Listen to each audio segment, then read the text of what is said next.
It's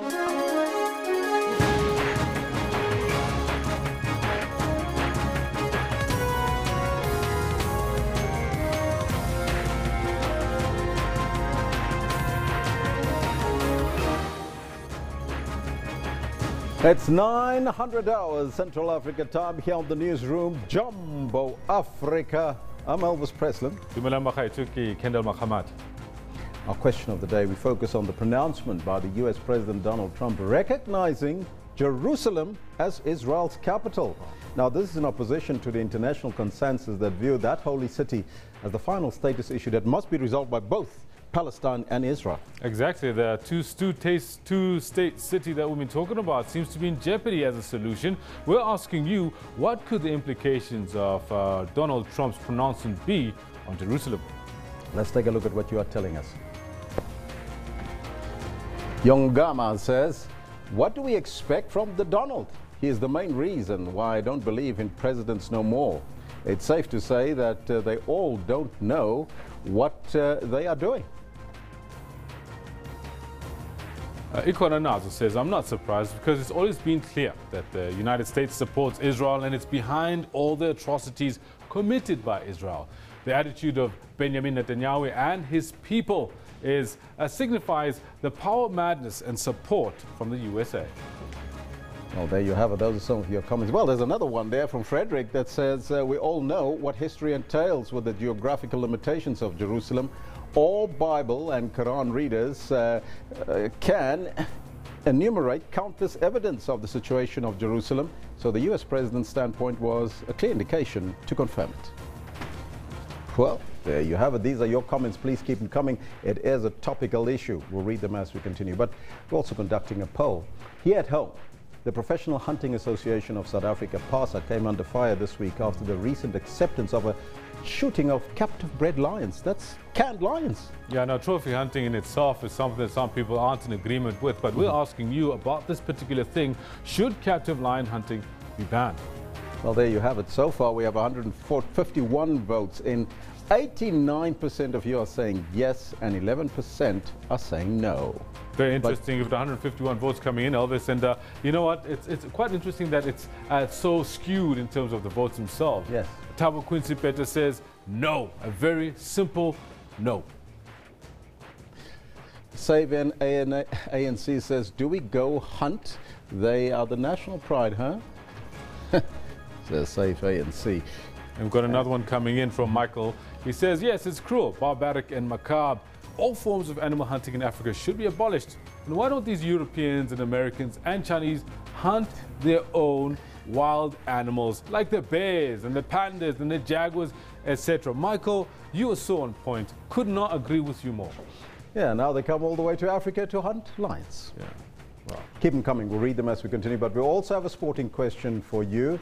Of course, it's the PSL. Absolutely. And we've been looking at what's been happening in the PSL from the top to the bottom. Morocco Swallows just descended to the top. Morocco were there for the longest time with very few wins. They're sitting on 19 points. Mamelodi Sundowns, top of the log. But bottom of the log is Bidvest on 10 points. Just a 9-point difference between the top and the bottom. And we're asking you at home, with nearly half of the football season gone, is the PSL in trouble? Is the PSL a sinking ship? That might add to that question as well. Michael Big M Sitole says not at all. Yes, the strikers are not scoring enough goals, but maybe we're looking at it from the wrong perspective. And maybe, just maybe, the defenders plus the goalkeepers have improved. And not that the strikers have dropped their guts. Michael, you know what? I would say the same, but when we come to Chan in this domestic league against domestic league, we lose still. So no. Gamo Knight says, nothing to be worried about here. It shows how much the league has balance. My word. There are no bigger teams anymore. Well, that's another perspective. Of course, more balance than anyone else. This one says, Rob Siafana, I'm very disappointed about my team, Kaizer Chiefs. The way they play these days, I'm not happy at all. There's a big problem there at Naturena. I wonder what that problem could be, Siafana, because I'm also trying to investigate what's going on there with our team. But that's where we got to leave it for now. Let's get down to business and take a look at your news headlines.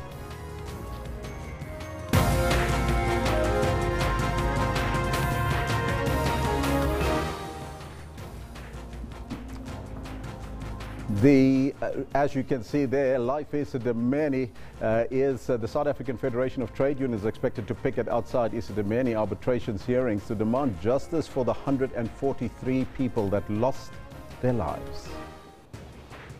And we'll probably go there live later. But two men at the center of forcing a man into a coffin and threatening to set him alight continue their fight for freedom at the High Court in Middelburg this morning. And Constitutional Court honors one of its own, Justice Ngabinde, who will be retiring at the end of this year. Those are your headlines. But before we get to the news, let's find out from Kendall Makamade what's happening on the sports front. Elvis, quite a lot. We're talking a little bit about what's happening in the PSL. Some people don't see this as a problem. However, I think when you start looking at the figures and stuff, you start you may be questioning some of what we see in the table and the logs. And yes, I don't think it's our defenders being all that great. Good morning to you. This is what we've got for you in the sports today. Chipa United deep in Kaizer Chiefs' woes as a 5th-minute Abel Mabaso strike gives the Chile boys 3 points in their absolute premiership match last night. Gets past one. Liverpool here. Is it one pass too many? No, it's not, because Coutinho has just passed it into the far corner. It was raining goals for the Reds last night as Liverpool thumped Spartak Moscow 7-0, advancing to the UEFA knockout and ending a 9-year drought. It's Coutinho, maybe one of those moments early on with Milner crossing on the run. And Mane, it is one of those moments. Springbok Sevens coach Neil Powell names an unchanged squad for the Cape Town Sevens as it rewards form from the opening tournament of the HSBC World Rugby 7 Series in Dubai. Now, all this and more we'll have for you later on in the Sports Bulletin. Be sure to stick around. Yes, we will be covering Life Isidimeni as we go along, but at about 10:40 or so, we should be bringing you some sports. So make sure you stay with us as Elvis has got the news. Thank you, Kendall. Top story this hour. The South African Federation of Trade Unions is expected to picket outside the Life Isidimeni hearings to demand justice for 143 people and possibly more victims. Meanwhile, Dr. Barney Salabano has told the Life Isidimeni hearings in Johannesburg that he was scared to stand up to then MEC Qadani Mahlangu. He was being cross-examined about his role in the relocation and the subsequent deaths of 143 mentally ill patients. Dr. Salabano is expected to continue with his testimony before the arbitration this morning. It is highly, highly regrettable that we missed these warnings. We walked away from these warnings. It's terribly embarrassing, it's painful, it's hurtful. A difficult confession from the man who sealed the fate of close to 2,000 mentally ill patients. Salabano signed off the termination letter between government and Life Isidimeni in 2015 as a cost-cutting measure. 143 patients died at ill-equipped and unlicensed NGOs. You were the DG of the department. Why did you steam ahead with something that would have adverse consequences, and we know in fact did? Justice also agree with me that I wouldn't have known that there would be mortalities. Salabano also conceded that they went ahead with the transfers despite several red flags from experts. We did things the wrong way, terribly wrong, terribly wrong. We should have listened to other people.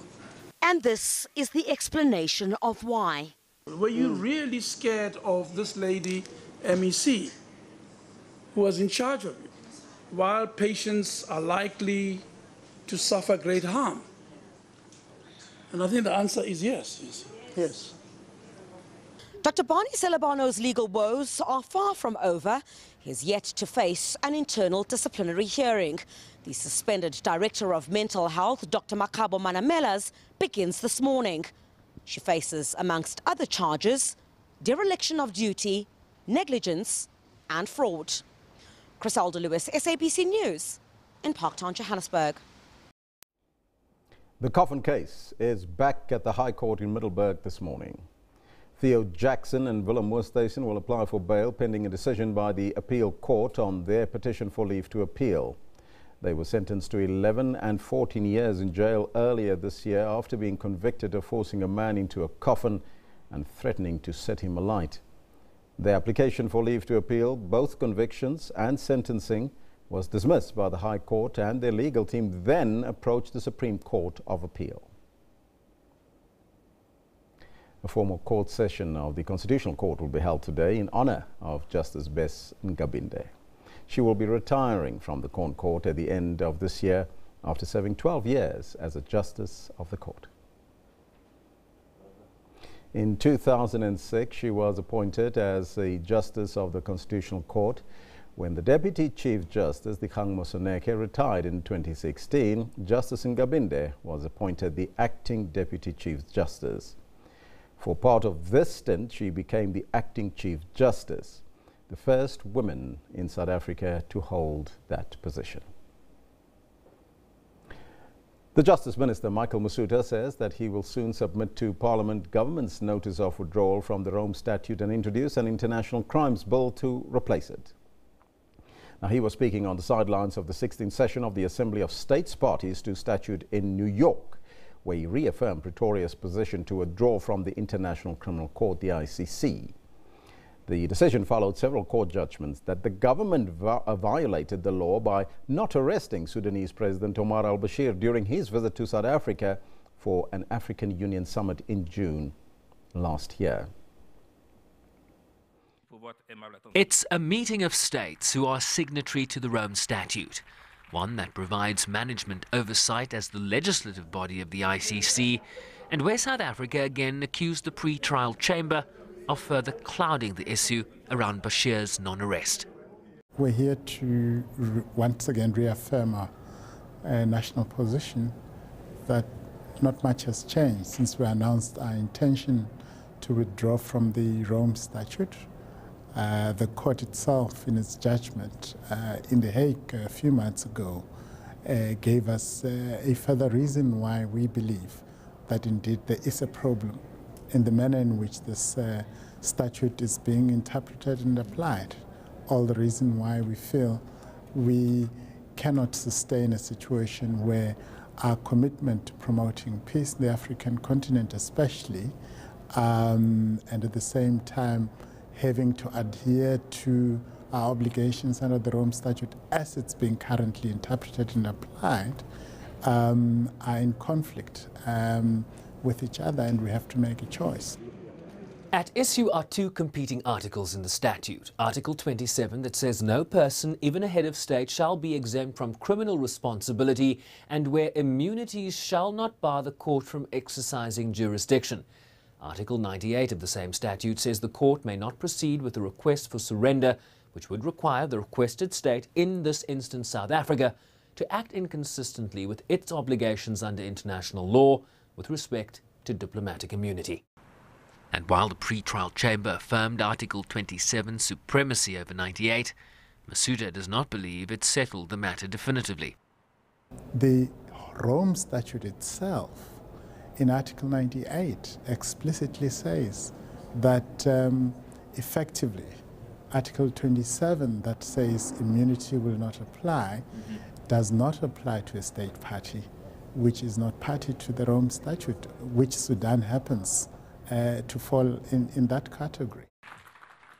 Masuta says new legislation he'll introduce in Parliament will grant South African courts extraterritorial jurisdiction to try cases even if atrocities were committed elsewhere.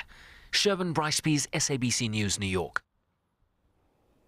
There are concerns that what is happening at the furniture chain Steinhoff International will negatively affect South Africa's assets. Observers say the situation has also raised serious questions about South African corporate governance. Steinhoff International shares crashed yesterday after it revealed so-called accounting irregularities, and its CEO quit. Now, this has shocked investors who had backed the rapid reinvention of Steinhoff to an international retail empire. To call it a dramatic day on the local equities market would be an understatement.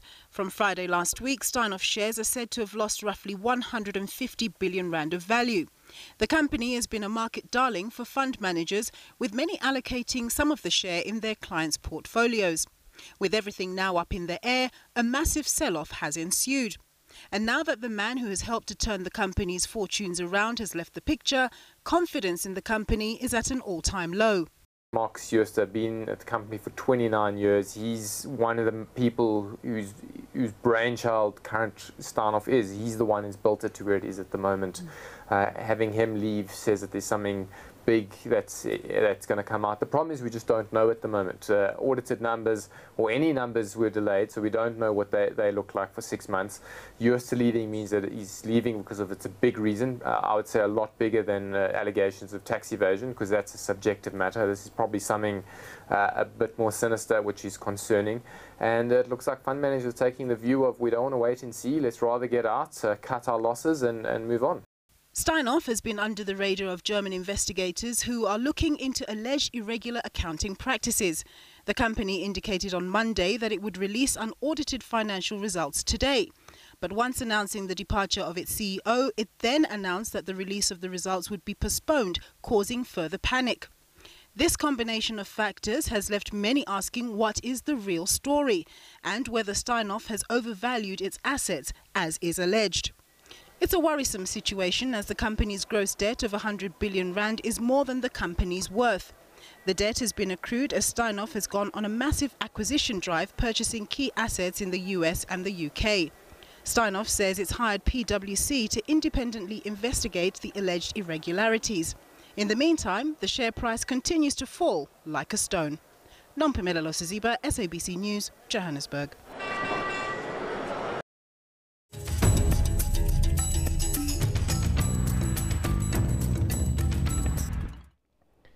ANC Secretary General Gwede Mantashe says the party's 54th National Elective Conference will go ahead as planned in a safe and smooth manner.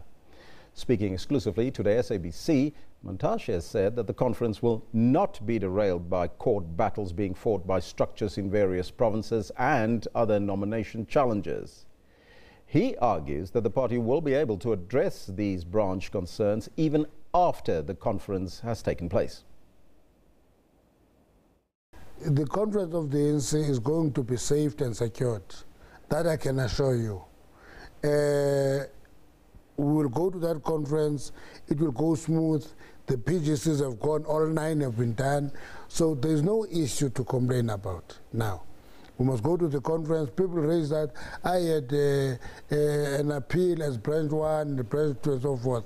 And sometimes when I talk to some of them, I say to them, what do you want? Do you want us to stop the whole conference because your branch is still having some dissatisfaction?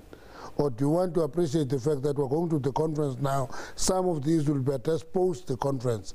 And that's how an organization works. It is never trouble-free. But we're going to go to that conference. It's going to be, it will run very well. Actually, delegates, pre-registration of delegates is gone. They've gone past the 3,000 mark in terms of voting delegates who are registered. To me, everything and the machinery is rolling, and that's it. So what's the status now in terms of final nominations for this elective conference? Nomination do one thing. And that's why many people think that nomination are elections. They're not. Nomination takes you into the ballot paper. The actual election will take place in the conference itself. But in terms of the ANC constitution, if no province has nominated you, you will not end at the ballot paper. Simple as that. That's how it goes. And with all these pieces having gone, you will see that the number of contested is becoming fewer and fewer, and is becoming more and more structured.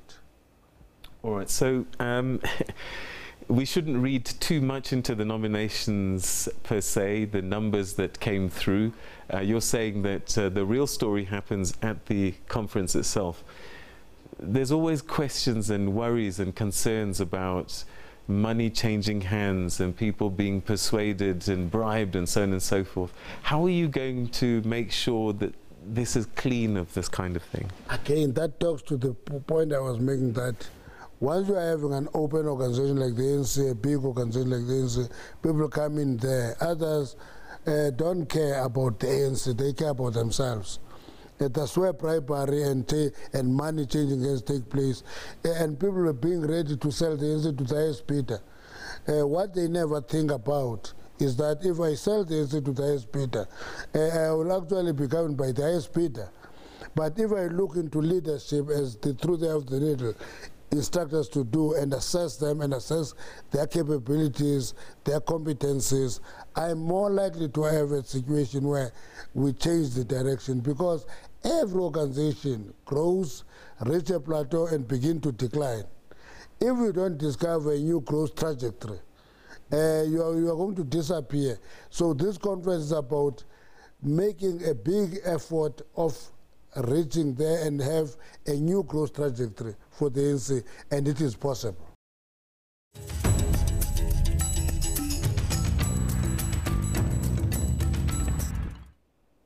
The UN Security Council will meet tomorrow in an emergency session to discuss the decision by U.S. President Donald Trump to recognize Jerusalem as Israel's capital. Washington's recognition of Jerusalem as the capital of Israel has placed it in opposition to the international consensus that views the holy city as the final status issue that must be resolved by both Israel and Palestine.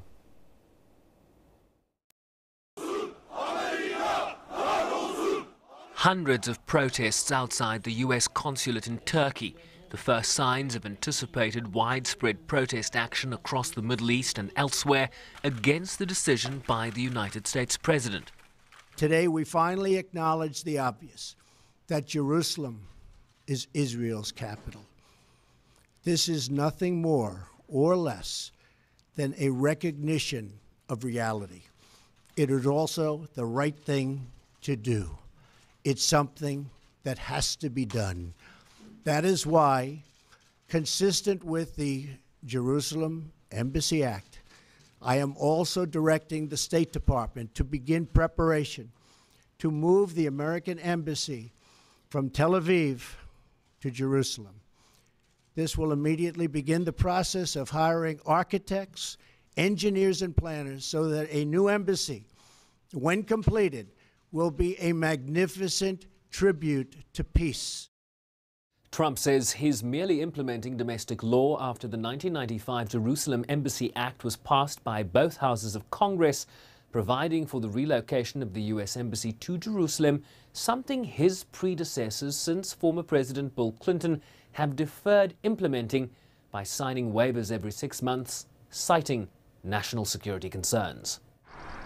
A decision out of step with the international community. Jerusalem is a final status issue that must be resolved through direct negotiations between the two parties on the basis of the relevant Security Council and General Assembly resolutions, taking into account the legitimate concerns of both the Palestinian and the Israeli sides. I understand the deep attachment that Jerusalem holds in the hearts of so many people. It has been so for centuries. It will always be. Non-permanent member Bolivia says it will call for an urgent meeting of the Security Council, arguing the decision is in contravention of Council resolutions and therefore a threat to international peace and security. Sherwin Briceby's SABC News, New York. The Israeli Prime Minister Benjamin Netanyahu has hailed the U.S. President Donald Trump's decision to recognize Jerusalem as Israel's capital and move the U.S. Embassy to the city as an historic landmark.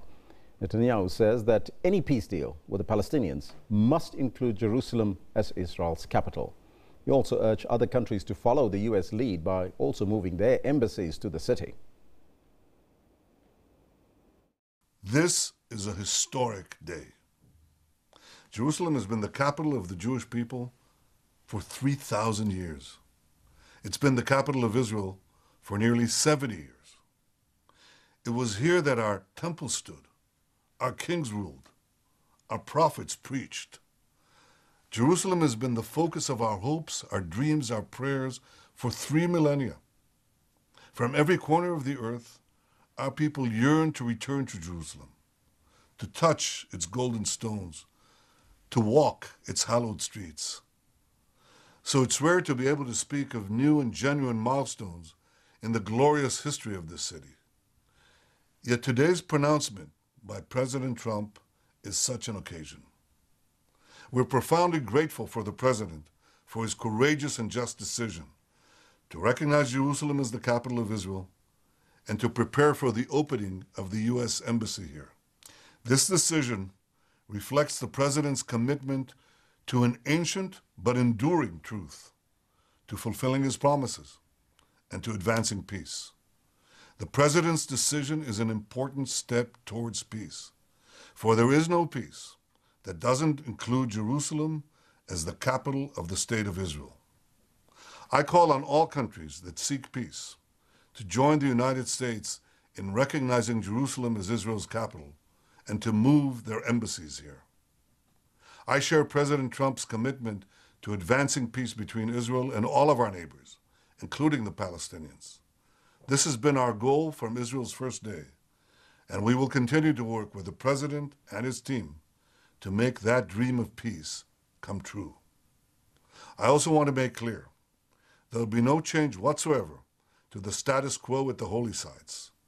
Israel will always ensure freedom of worship for Jews, Christians, and Muslims alike. President Trump, thank you for today's historic decision to recognize Jerusalem as Israel's capital. Meanwhile, the Palestinian President Mahmoud Abbas says that Jerusalem is the eternal capital of the state of Palestine.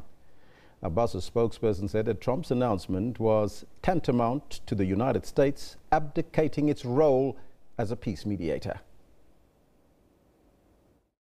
President Abbas received a telephone call from President Trump.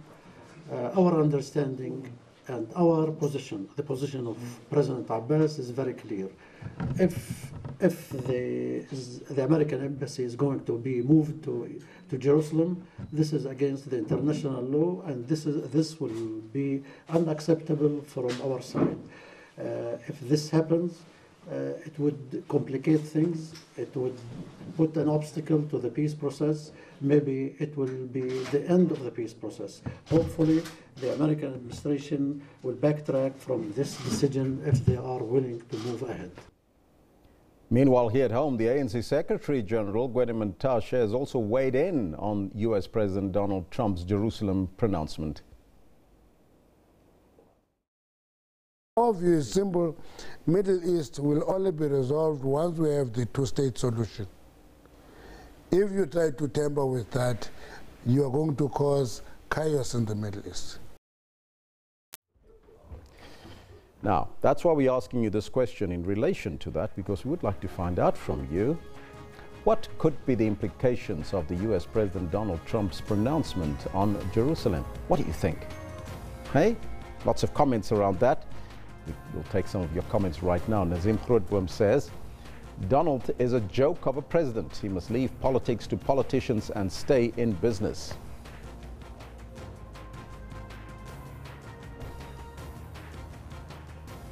This one from one dealer says, the USA always in support of Israel at the cost of Jerusalem. There's no surprise at all. While it is a topical subject, I'd like to get your thoughts on that story. State Security Department and its newly elected Minister Bongani Bongo is appearing before Parliament's Standing Committee on Public Accounts brief on the progress that was made regarding the 2014 Cabinet Directive to have officials in state organs vetted and circumstances that led to the stalling of the vetting processes in SAA and Transnet. Let's now cross there live. In fact, we're just going to see if we can get that link. As soon as we do have it, we'll come back to that crossing. Meanwhile, our picture of the day comes from Joyce Karam and says 3 hours following hashtag Trump's announcement on hashtag Jerusalem, protests now in Turkey, Jordan, the West Bank, Gaza, and now in Lebanon.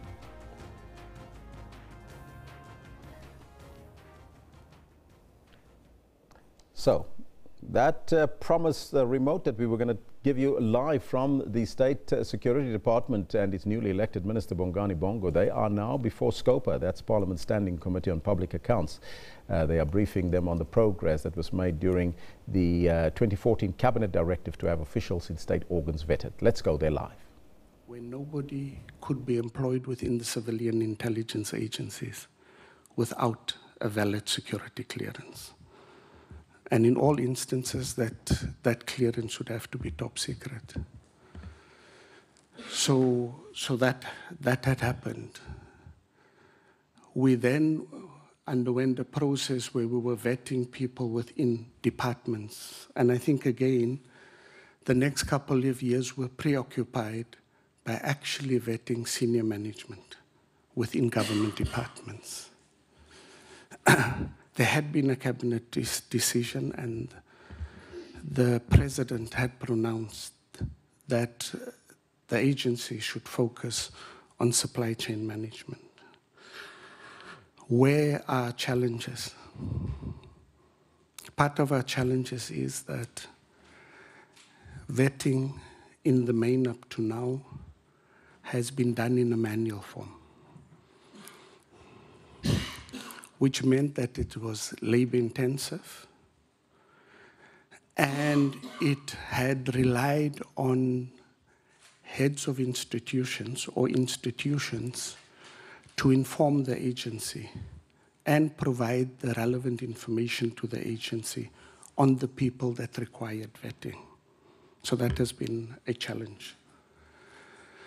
The second part had been that we'd find on instances that documentation would go amiss or incomplete documentation would be forwarded to the institutions, and or institutions would indicate that they don't require the vetting. And I think part of the challenge initially there would be that people may have had the opinion that security clearance is merely an issue for access to classified documentation. So they would look at it within a context of a security domain. And I think would then assume that it's not relevant to them. What is a misnomer is that it is merely looking at access to classified documentation. In actual fact, it looks at the integrity of all staff within organs of state. It looks at the security clearance and competency and integrity of all businesses that do interfaces with the state. And the third element that I want to add there, Chair, is the fact that we look at the security of all state information that resides within the state. So I think that has been part of a challenge. I think what we had also found is that the labor movement within the various institutions has often been resistant to wanting to allow themselves to go through a vetting process.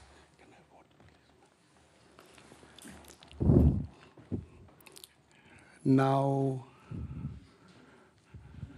and I think there is a recent incident, and I may refer to it later, Chair, that I read in the media. And on this instance, it wasn't about myself. It was about vetting of members of the SABC or staff of the SABC. So we haven't had a good understanding and appreciation. And I'd want to say this, notwithstanding that we have adopted a whole of society approach, societal approach about fighting corruption. We've adopted the National Anti-Corruption Strategy, where vetting is embedded within that, Chair. And I think what may be useful about this occasion and what the JSCI is engaged with is that we need to ensure that as part of our anti-corruption strategy, that vetting be embedded and embraced within that. Thank you.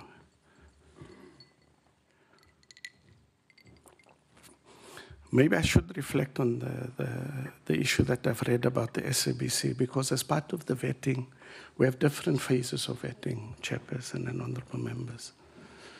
The first part is where we look at the verification of personal information. I think the second level is where we then engage in an investigation to verify the integrity of the individual.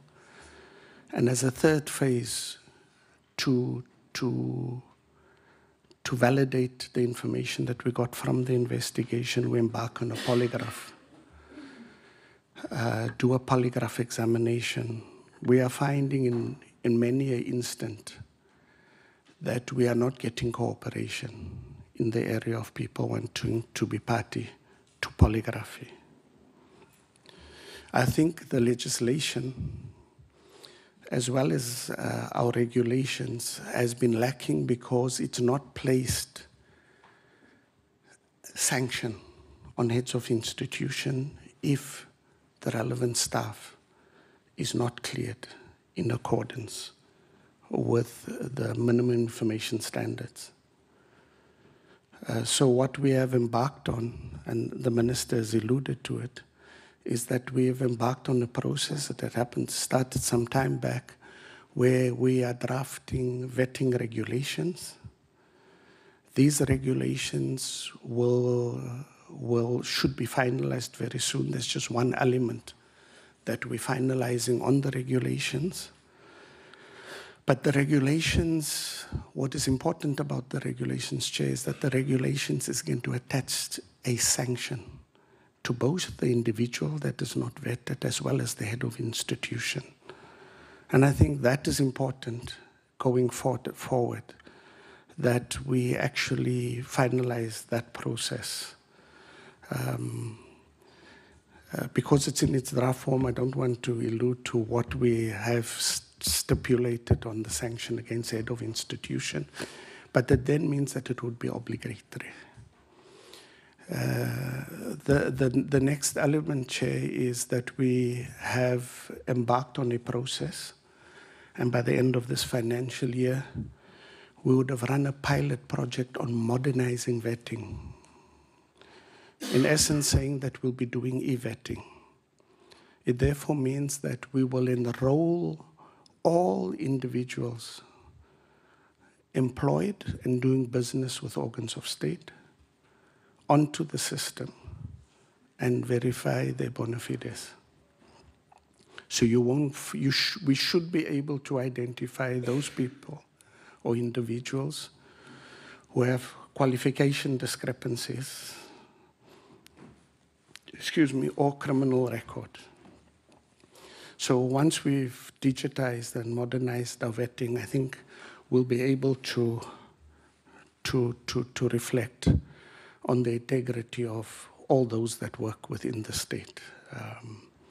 And it would then mean that in specific areas, we would then do more detailed investigation where required, Chair.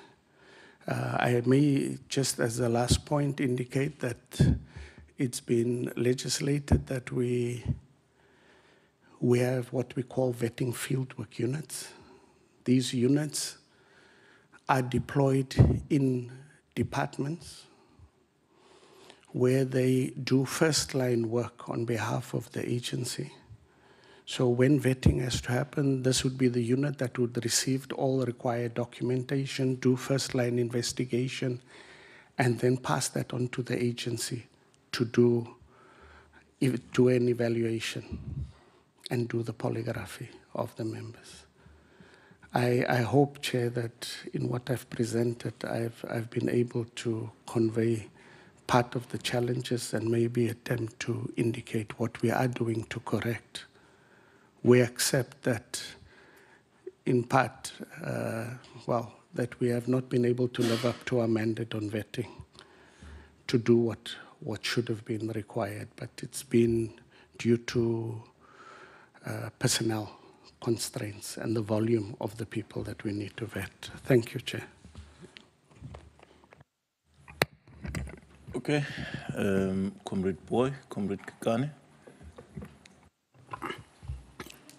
No, let's welcome the presentation, but also let's hint our challenge, you see. And I do think that it needs a deeper thinking from all of us. I must say, Minister, the DG has been in engagement with SCOPA, even on the platform of the anti-corruption unit, and trying to attempt to go a little bit deeper there, that how do we deal with the issues of corruption. And it's based on that. But you see the challenge, one, I would have thought that you would have, when Cabinet agreed, Cabinet would have had to give a broader guidance of how to deal with this environment.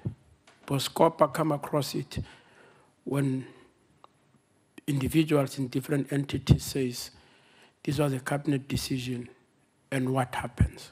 So that's why we have to solicit the views from the state security that how do you deal with this environment? Because it has huge implications.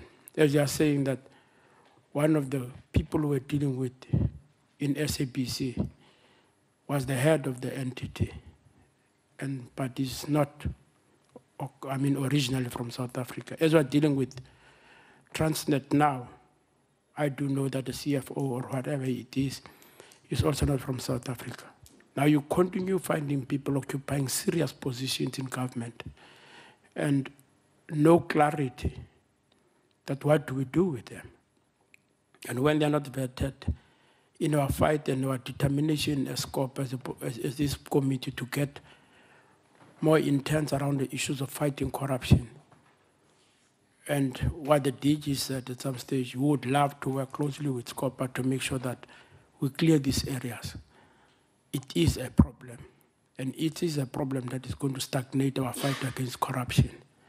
That's why we said it's important that state security clarify itself on why does it stand on this matter, and can it fast-track itself into dealing with the matter itself, because quite a lot of senior people in government now are not originally from South Africa. And at the political level, we're not able to explain ourselves that how do people rise inside the public service and nothing comes of it. And when they start doing acts of corruption, we can't pursue them in the manner that we pursue our own ordinary South Africans. So the question that goes back is, what does state security advise now that there is a cabinet decision? And what does state security advise now with quite a majority of them on the verge of becoming DGs in different departments, and the rise of corruption? Okay, thank you. Comrade Kikane. No, thanks, Chair. Chair, I think I'm also going to talk on the decision because That's the State Security Ministry, of course, department there on the vetting process for members working for the department and, of course, SEOs in general, state-owned enterprises, that is. But right now, as we speak, as you can see on your screen right now, life is a Demeni. The arbitration process is continuing. Let's go there live. No, not completely. Not yet. No. Okay.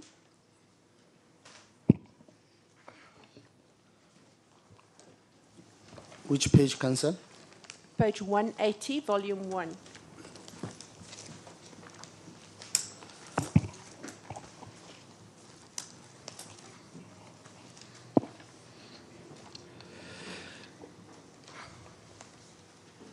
Do you have the document in front of you? Yes, I'm there, Council. It's page 180. It has a small 90 at the right-hand top and a CC 8.1. Do you see that? That's the one, yes. Can you identify that for us, please? The document.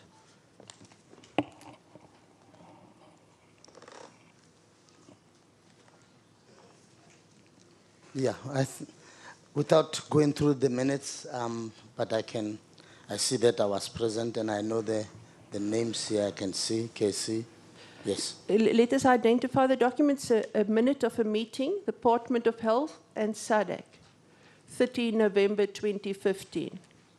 I can safely say yes, I met with SADC. Yes. I haven't found that yet, Council. Just repeat the It's reference. volume 1, page 180, Justice. 180, I thank you. Please proceed. Now, we know that at this stage, you'd already signed the termination letter. That's correct, Council. Yes. And we know from the first line that you played some leading role in this meeting. That's right. Would we say that you were chairing the meeting? Yes, definitely. I think I was the chair of this meeting. The one thing that comes from the first paragraph of this meeting was the unfortunate email of the MEC saying that the NGOs were dishonest. Remember that? I remember that. And you apologized for that. I had to. Yes. I had to. Now, one of the things that you say in this letter is that you are going to deinstitutionalize. Is that right? In this minute, you were adamant you're going to deinstitutionalize. In this minute? Yes. Or at that time. Okay, at that time, yes, Council. Yes. And you also say that the state hospital wards are full. Acute psychiatric wards are full, yes. Yes. Maybe we must just quickly go there, and I'm not moving off of this point, but I just want to touch on your evidence yesterday about the forensic patients. And I think there's some misunderstanding, and I just want to clarify with you whether we're on the same page with the forensic patients. Do you agree with me that in terms of the Criminal Procedure Act, if it's unsure whether a person is criminally responsible, that he can be sent for 30 days observation in a mental institution? The answer will be, I'll say yes, but I don't know the act itself, but I know that it's fine. Yes. Yes. It's in the Criminal Procedure Act, the section 77 to 79-ish. Yes, that's right. The patient must stay for 30 days. He must go for 30 days to a mental hospital where they determine whether he has the criminal responsibility. Correct, and you referred yesterday to these people as forensic patients. Mainly, I said forensic psychiatrists. I was referring to the doctors who take care of those patients. Okay. Yes. But the question that was asked to you were not in relation to these patients. They were in relation to people that's already gone through that route. That's right. And they are called state patients. Okay. They don't need forensic psychiatry processes. You agree with that? The court's already said you don't know what you've been doing. I declare you a state patient, you must go to a mental hospital. Did you know that distinction when you testified yesterday? And when you explain it, I pick up the distinction of a state patient. Mm-hmm. At that time, I thought it was a patient who is in court and the judge says, I don't think... okay, but you now realize they are two separate. Yes, I realized that. Now, what Dr. Tala was on about is that both these groups of patients are waiting in the prisons for placement. So people with a mental illness might not have been, there might not have been an inquiry into his mental status. He might be in prison. And you can imagine that as a medical doctor, that's not a good place to be. I can imagine, I agree with Council. Now, the other side of this is that you already declared a mental patient. You already don't have criminal responsibility. And then you put back into prison because there's no beds in psychiatric hospitals. Yes. And you would agree with me that both these instances, especially the latter, has a great influence in your decision to overload psychiatric hospitals. Yes, I agree. The psych institutions were... So your evidence yesterday that it didn't play a role it wasn't, it shouldn't come into the picture is incorrect. Do you agree with me? Well, now that you explain it, because I was dealing with a separate category, but I Yes. understand what you're saying. And I agree just with don't understand why you didn't take this up with Dr. Tala and ask him to explain it to you. I never had an opportunity to meet with him. No, you don't have a telephone. I do. You don't have a legal department. We have. So I don't understand how you, as the head of the health department, cannot understand this concept and then boldly say it doesn't come into play. Can you explain that to us? I concede, Council, that as we discuss now, as I've reflected, slept over these things, think about them, and say, you know, I wish I could have done things differently. Yes, but you're not answering my question, Doctor, with respect. My question is, how did you not, yesterday still in your evidence, not know about this distinction and not understand how it fits into the bigger picture? My understanding was a different one that said these are patients who had gone through a court, and the court said, you are a psychiatric patient, but you need to be assessed by a forensic psychiatrist. I apologize if I came out as if I was not understanding that. That was my understanding.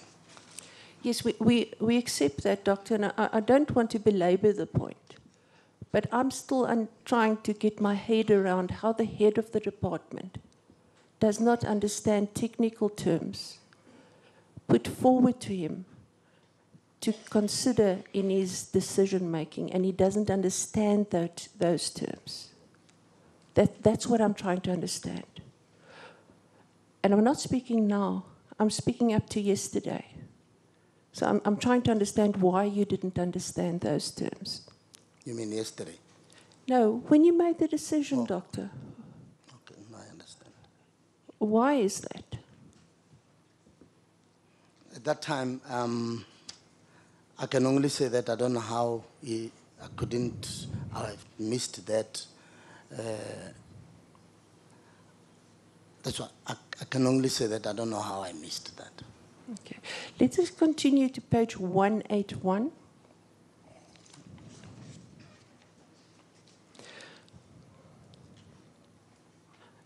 Can you please read the first sentence on that page?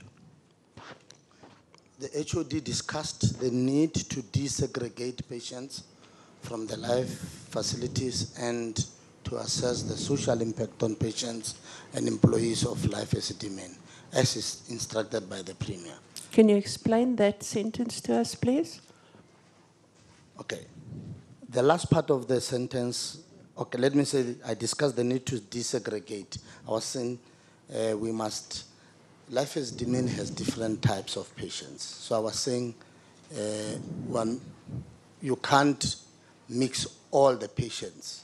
We must segregate them and saying these are mental retarded patients. These are patients on, let's say an example, acute, chronic psychiatric condition, which would be different from mental retardation. That would be a patient with cerebral palsy. So that's the desegregation that I had at that time in mind. So let us just understand what desegregate means.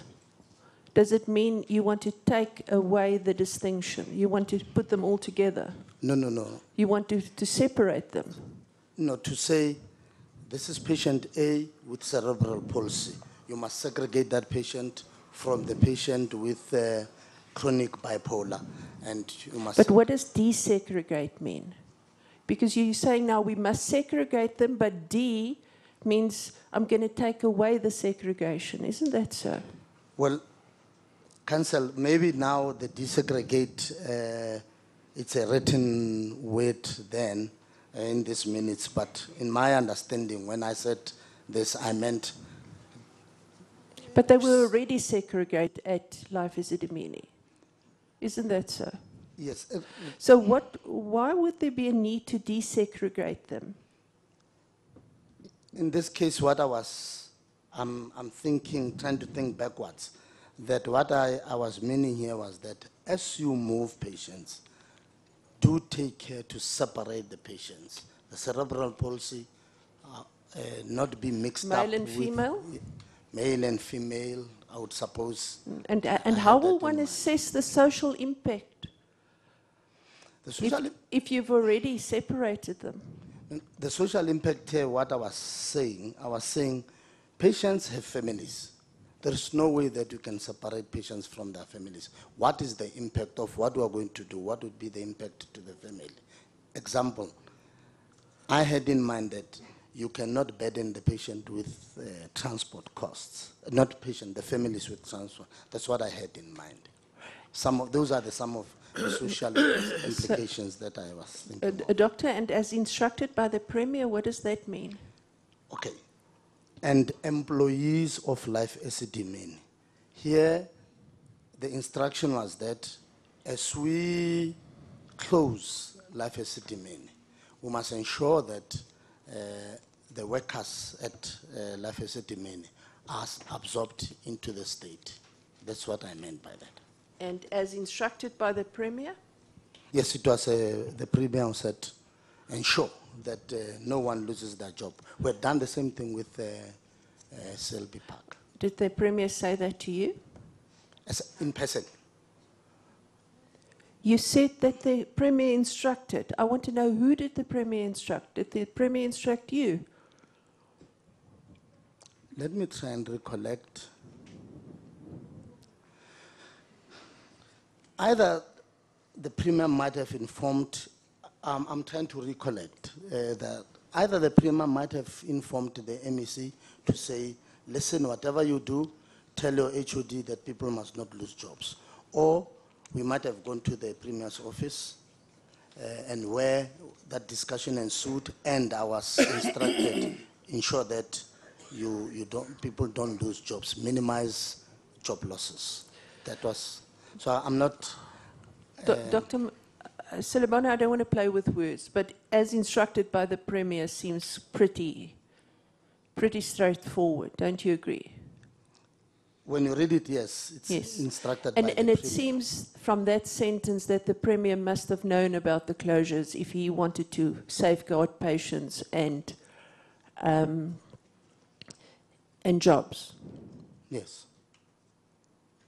Do you know that the What Premier... does yes mean? Council was saying the Premier knew. That's why he said safeguard jobs, and I'm saying yes.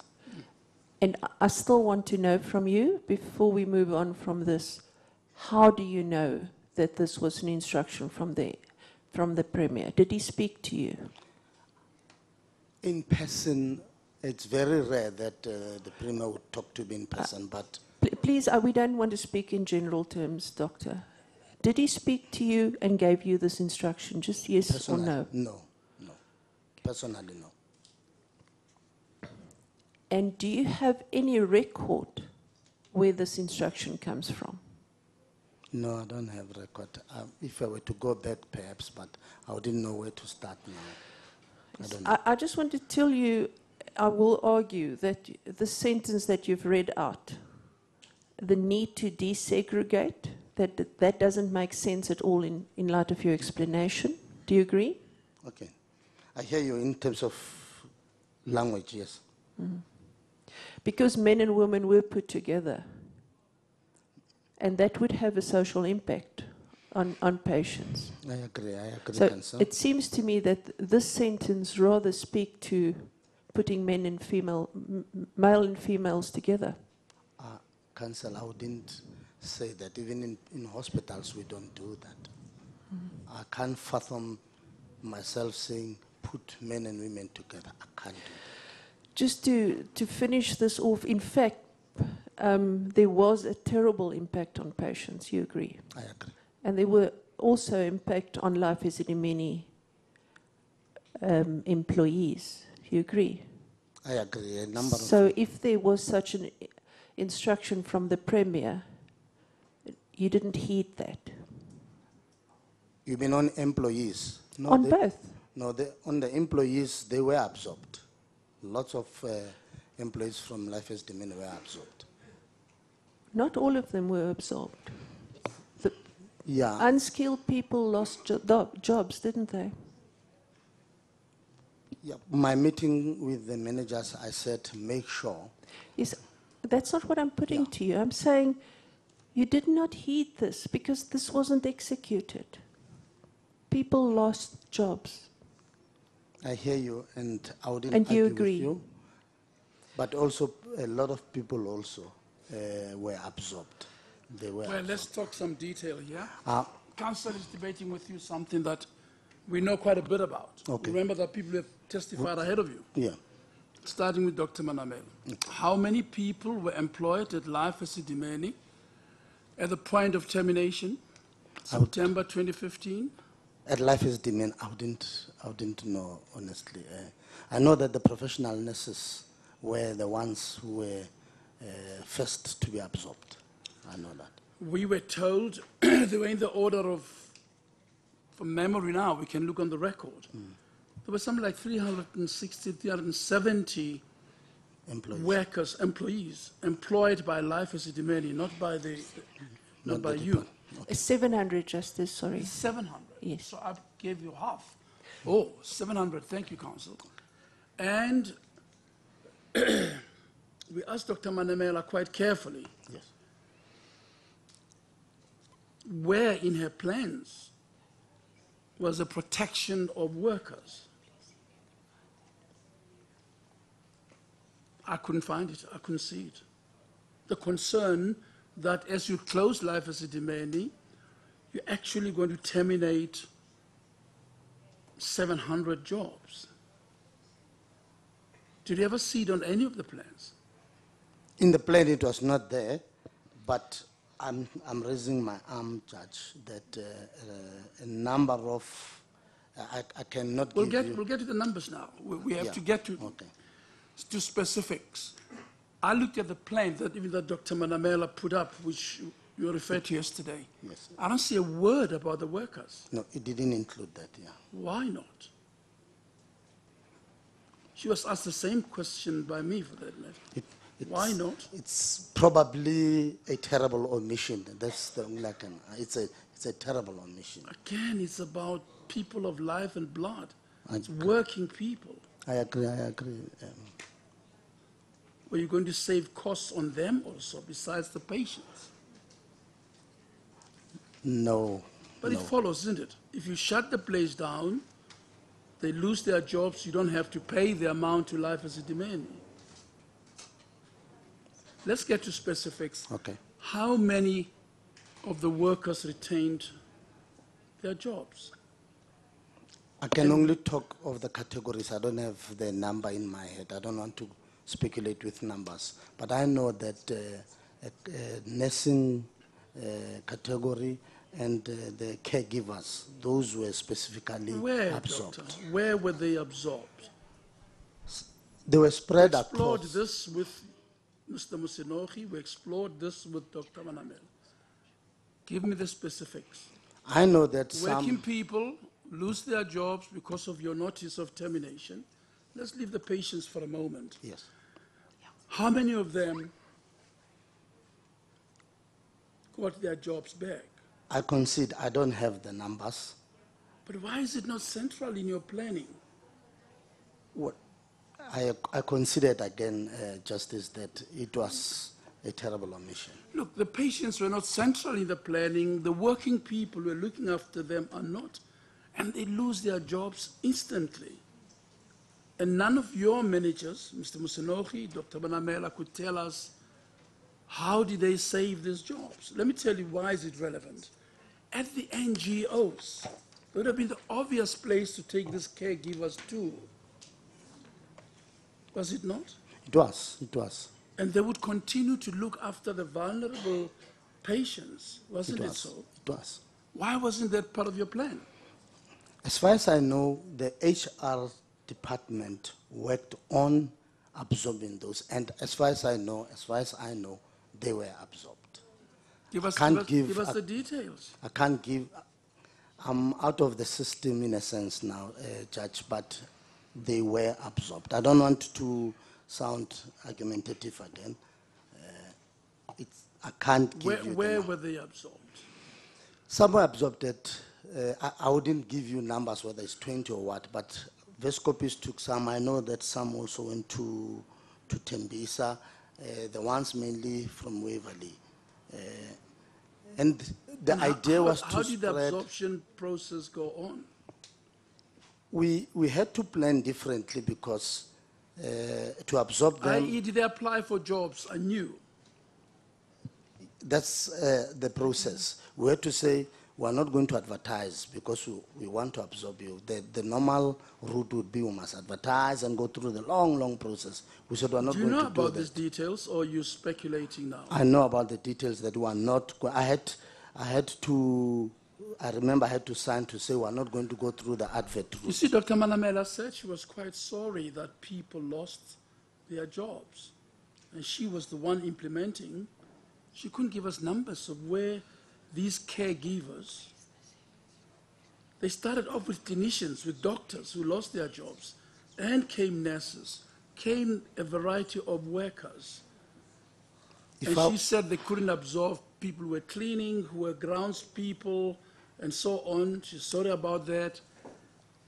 Several nurses lost their jobs. I followed it up carefully with her. That's what she said. But if I had the means to go in, I can assure you, Justice, the HR department would be able to show you that. Who in HR department would tell us that? The DDG, Ms. Baloyi, should be able to pull out the information of people who are absorbed. She should be able to do that. You see, the plans that you had and that Dr. Manamela placed before you showed us the HR costs, additional HR costs for each of the hospitals you already had. And it needed quite a lot of money to get new employees at their facilities, and money which we were told you didn't have. So when and how? Let me tell you where I'm getting to, simpler, and I'll stop there and counsel can continue. That uncaring attitude towards working people seems to tie in with an uncaring attitude towards moving the patients they were caring for. I hear you, Justice. And I'm just certain that there was no plan, and you seem to have been instructed by your premier, directly or indirectly, no plan to look after working people. We shut the place down, we send out the patients, and the workers will see how they finish. Why was it like that? I can raise my hand again. I remember this. We called it even the previous project to absorb the nurses. We have time. I'll call the person who you say did that. Give me the specific person who you say placed the DDG? She would be the one be able to extract information from the system, saying how many workers were absorbed. Did they ever give you a report of how many workers were absorbed? Probably they did. I wouldn't remember the number. DDG who? Pinky Baloyi. DDG Pinky Baloyi. She will be able to extract information and prepare a report that will show how many people were Counsel absorbed. for the state, would you, counsel, evidence leader, would you help us find Ms. Pinky Baloyi? Thank you, Justice. We'll follow that up. We'll follow that up, okay? Thank you. Okay. Yeah. Very well. You may proceed, counsel. Thank you. Thank you. Could you just keep that page open in front of you, but will you please go to LR2? You will be assisted. LR2, if you can go to Annexure 5 on page 27 of that document. Do you have it? LR2, Annexure 5, at the bottom right-hand, there must be a number 27. Do you see that? I see 25. Is that one that has a 90? The one that I have is 25, and there's a 90 on top. And then it then goes to 29. 30, and then it's 23, 25, 29. Unfortunately, probably it's... Mine is marked Annexure 5, and it is an email from Mr. Mosunogi.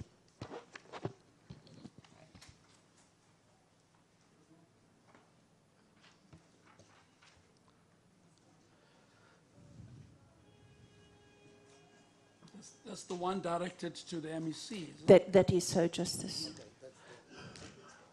Oh, it was not clear. Okay, do you have it? I have the email. Council, You have the email. Council, I have the email, yes. Do you see there are numbered paragraphs up to number 7? To number 7, yes, I can see them. Let's just identify this document. This is an email from Mr. Mosunogi right. to the former MEC, and you are CC'd That's right. in that's this. Right. It's on the 12th of February 2016. Is that right? You are right, Council.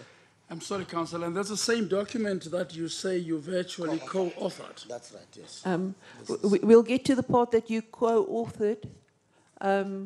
It's the letter attached to this email. Is that also so? Yes. Now, after paragraph 7, there's a fairly substantial paragraph. Towards the end of that paragraph. That is the suspended Gauteng Health HOD, Dr. Barney Silabano, back in the firing line at the life Fesidemeni arbitration process. We'll take a short break because right now we just want to remind you of your headlines.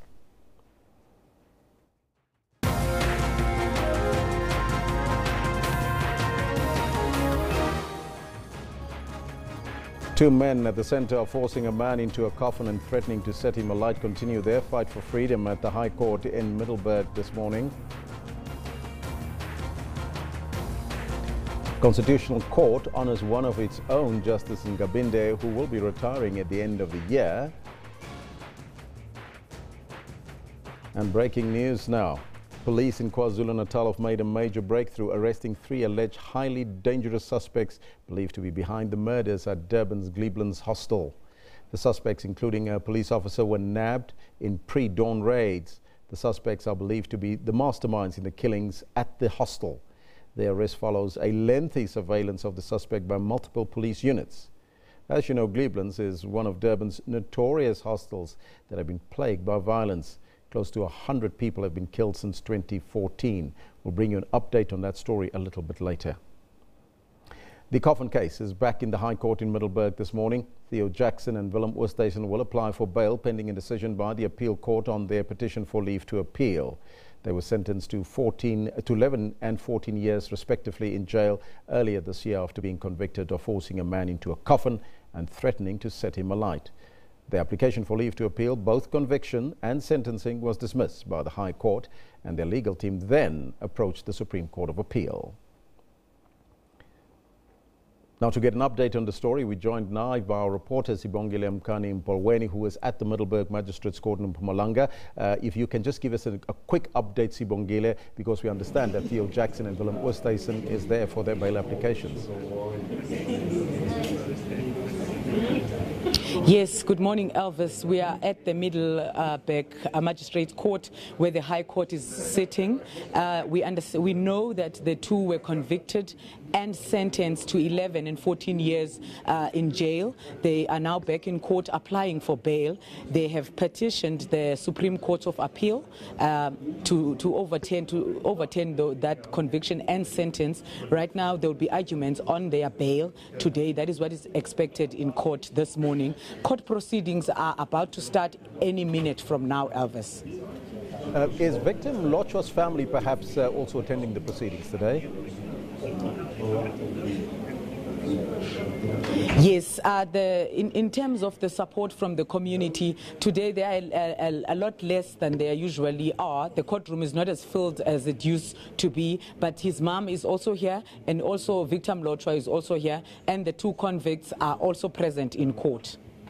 All right, that was our reporter Sibongile Mkani Mpoweni coming to us live from Middleburg Magistrates Court in Mpumalanga. As you heard there, she says the court will start immediately, and we'll bring you an update a little bit later on that story. Now, a formal court session of the Constitutional Court will be held today in honor of Justice Bessin Gabinde. She will be retiring from the Court at the end of this year after serving 12 years as a Justice of the Court. Let's go there live. Should pay costs jointly and severally. Pending the outcome of the application, the head of the Department of Health and MEC for Health were interdicted from making any further deductions. On the return date, the applicant pursued the argument that the deductions were ultra vires the PS Act, that Section 38(2)B Roman figure 1 should be declared unconstitutional, and that the head of the Department of Health and the MEC for Health should be directed to pay costs. The applicant maintained that the impugned section entitled the state to sit on its hand for an extensive period and thereafter recover amounts which would otherwise have prescribed, and that the department should be directed to institute legal proceedings against Ms. Obugo to allow her to challenge the basis of the alleged overpayments. In its opposition, the head of the Department of Health and MEC for Health contended that Ms. Obugo could not claim benefits consonant with a position of clinical manager medical, and that she did not challenge the basis of the overpayment. The Labor Court held that the deductions in terms of Section 38(2)B Roman figure 1 violated the spirit. That's Bessin Gabinde that will be stepping down today. Right now, let's go back to where the suspended Gauteng Health HOD, Dr. Barney Silabano, is back in the firing line at the Life Usidimeni arbitrations here in Parktown. But the reason for that is you were looking at costs and not at patient profiles. Don't you agree?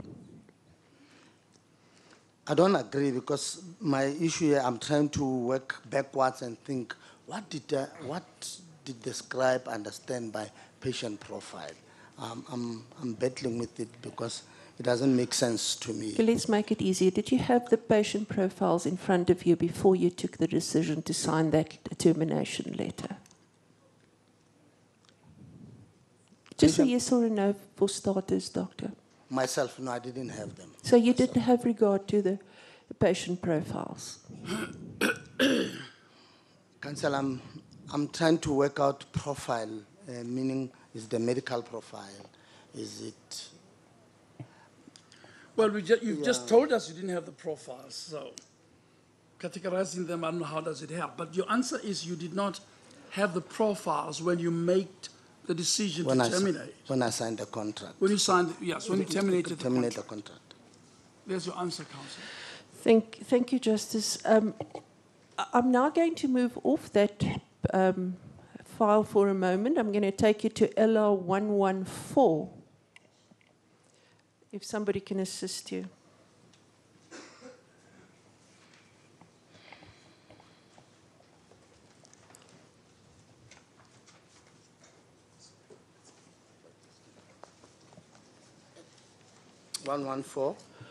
Do you have it in front of you? I have it. This is an affidavit by yourself. Do you see that? I see that. And it was commissioned on the 11th of July this year. That's right. And it's the affidavit that you prepared to appeal against the Ombuds's decision. Would that be a fair? That's fair. Now, if I could ask you, it is your own affidavit, so I suppose you don't have to read through it all in one. If I can take you to paragraph 14, please. 14. Okay. That is your explanation. Or let me ask you, could you read that into paragraph 14 into the record? During the financial year for 2014 to 2015 and 15-16, particular emphasis was placed on cost containment. Could you just speak up a little bit? Sorry to interrupt you, Doctor. Sorry, it's okay. Cost containment and revenue enhancement, which was included as part of the annual performance plans for the department, without sacrificing the quality of service provision. This was discussed at the Premier's Budget Council, and the presentation was given by the member, the MEC for Health in Gauteng, Ms. Qitanim Dorothy Mahlangu. In addition, the AG had cautioned against the practice of simply renewing contracts without going through the proper tender and procurement processes. Some of this you've said yesterday. Can I just ask you, have you seen the presentation given by the MEC to the Premier's Budget Council? Yes, I was there when she presented to the Premier's Budget Council. In both financial years? Yes, I have to accompany her. So in both financial years, she said she was going to close Life Esidimeni? That will terminate the contracts, yes. In both years? Yes. It was said? It was said.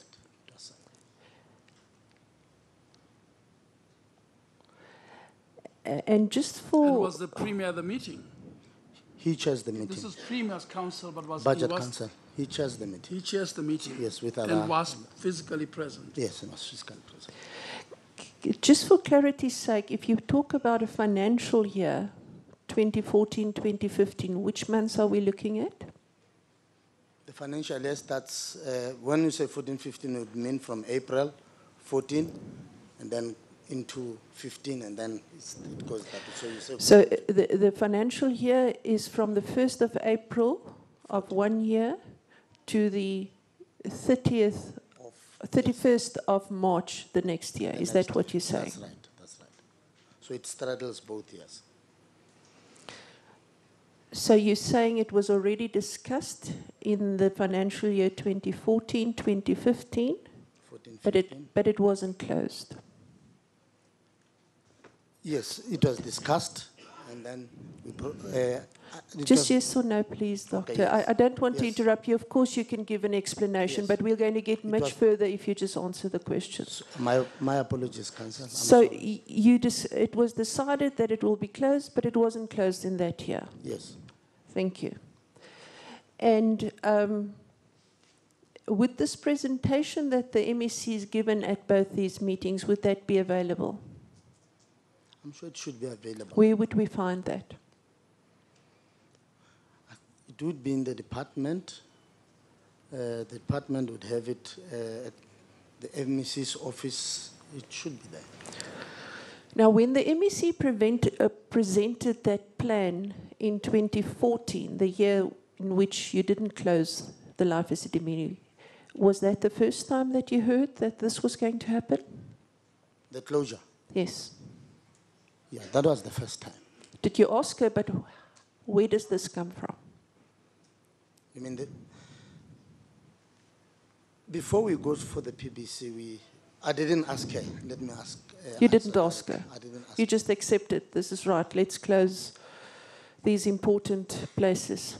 It's a decision, yes. Let me go there, Mr. Yeah. You didn't interrogate the decision at all? Prior to the drawing off, we sit and do all of us. So it wasn't the first time you heard it in 2014 at the Premier's Budget Council? No, it was not for the first time. You were part of that? There was a discussion prior. Even though you weren't appointed as head of the department yet, but you were acting? Yeah, I was acting, and there were other managers, finance, and everybody. So we sat and we worked on the presentation with the MEC. Okay, and if we can just interrogate this paragraph a little bit further, the Auditor General never said to you must close Life Esidimeni. Is that correct? Yes. Okay. Would you mind reading paragraph 15 for us? At the same time, there was a shift in international best practice in the treatment of mental health care patients to deinstitutionalize those patients. That is, remove them from an institutionalized hospital environment and place them in community-based care organizations wherever possible. This practice is reflected in the Mental Health Care Act and the regulations promulgated pursuant to that act, as well as the National Policy on Mental Health, which aims to provide mental health patients with the least restrictive form of care available. I attach as annexure the policy. Thank you, Doctor. We will still speak a lot about, not necessarily with you, but at this arbitration, about the framework. The idea is to not have people in hospitals. Is that so? That's the idea. Yes. And you knew about that? Yes, I know about that. Yet, when the Umbud was busy, and we dealt with it yesterday, you signed a contract, or an investigation of 20 million rand to have 900 new beds. Isn't that going against the framework? No, is it possible that I can explain? The creation of the 900 beds. You first could say no, it didn't go against, and then explain why. No, it didn't go against. The reason being that you must see it as a conduit. If you recall the warnings that were given by the doctors, they don't start at the end. They start by saying there are a lot of psychiatric patients, and we are running short of beds for acute psychiatric patients. So the idea is that while the acute are coming, we should have bed for those that we can keep in the hospitals, and when they get better and are socially functional, then they can go back to their families. No, but Life Asidimini will be closed by then. You're building a bed capacity because you want to place them in a less restrictive environment. So why would they go to Life Asidimini? No, that's why I'm saying, do not see the 900 beds as for the patients who are, or in this case, who were at Life Asidimini. See them in a conduit that says there will be acute patients who have to be treated and either go home, and if they can't go home, then they go to the next level. Even with deinstitutionalization, you'll still have acute psychiatric patients. Your hospitals are currently overcrowded in any event, so you will need those beds even if you deinstitutionalize. That's right, you still need those beds. Thank you. Doctor, could you go to paragraph 17, please? 17? Paragraph 17. Could you read that paragraph? It was in this context of a mandate to promote deinstitutionalization, and as part of a cost containment exercise, that a decision was taken by the MEC to deinstitutionalize mental health care patients in the care of LHCH. Just stop there, please. You say under oath here that this was a decision taken by the MEC. Yes, as the political head, yes. So are you now saying that it was a decision of the MEC to close Life Asidimini? In the context of this, yes. So that's what you've said in response to your appeal to the Umbud. It was the MEC's decision. Yes. Is that true? Personally, I wouldn't be the right person to close. You need a political support to close. So the MEC would say, yes, go on. But also, like I said, it was part of the PBC. You see, this is your words, that we're referring to. It's your affidavit. I accept that. You swore that this was the truth. Yes. And what you told the court in your appeal against the Umbud is that it was a decision of the MEC. Yes. And you stand now by that. I stand by that as my direct. Can you please read the next, not the next sentence, the sentence after that, starting with notably? Notably, the deinstitutionalization project was embarked upon by the MEC following an assessment which demonstrated that the GDOH could procure equivalent services without compromising the quality of patient care or incurring the high cost associated with caring for those patients in mental health patients. Okay, if we can... Hospitals. Thank you, Doctor. If we can just look at what you say there, you say it was embarked upon after an assessment. Yes. When was that assessment done?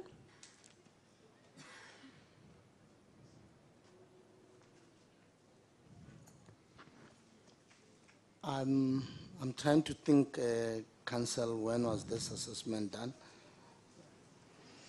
It was an internal assessment. It was an internal assessment. I don't have...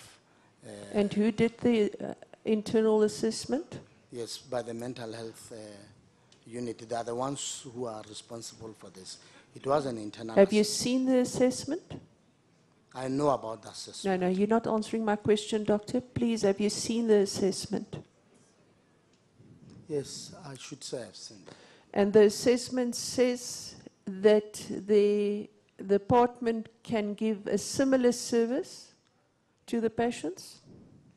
Did the assessment say that? Yes, the assessment, if I recall, was saying that if we were to embark on a different option, we would have to work towards doing exactly the same thing that was being done. And that's why it ties with the beds now.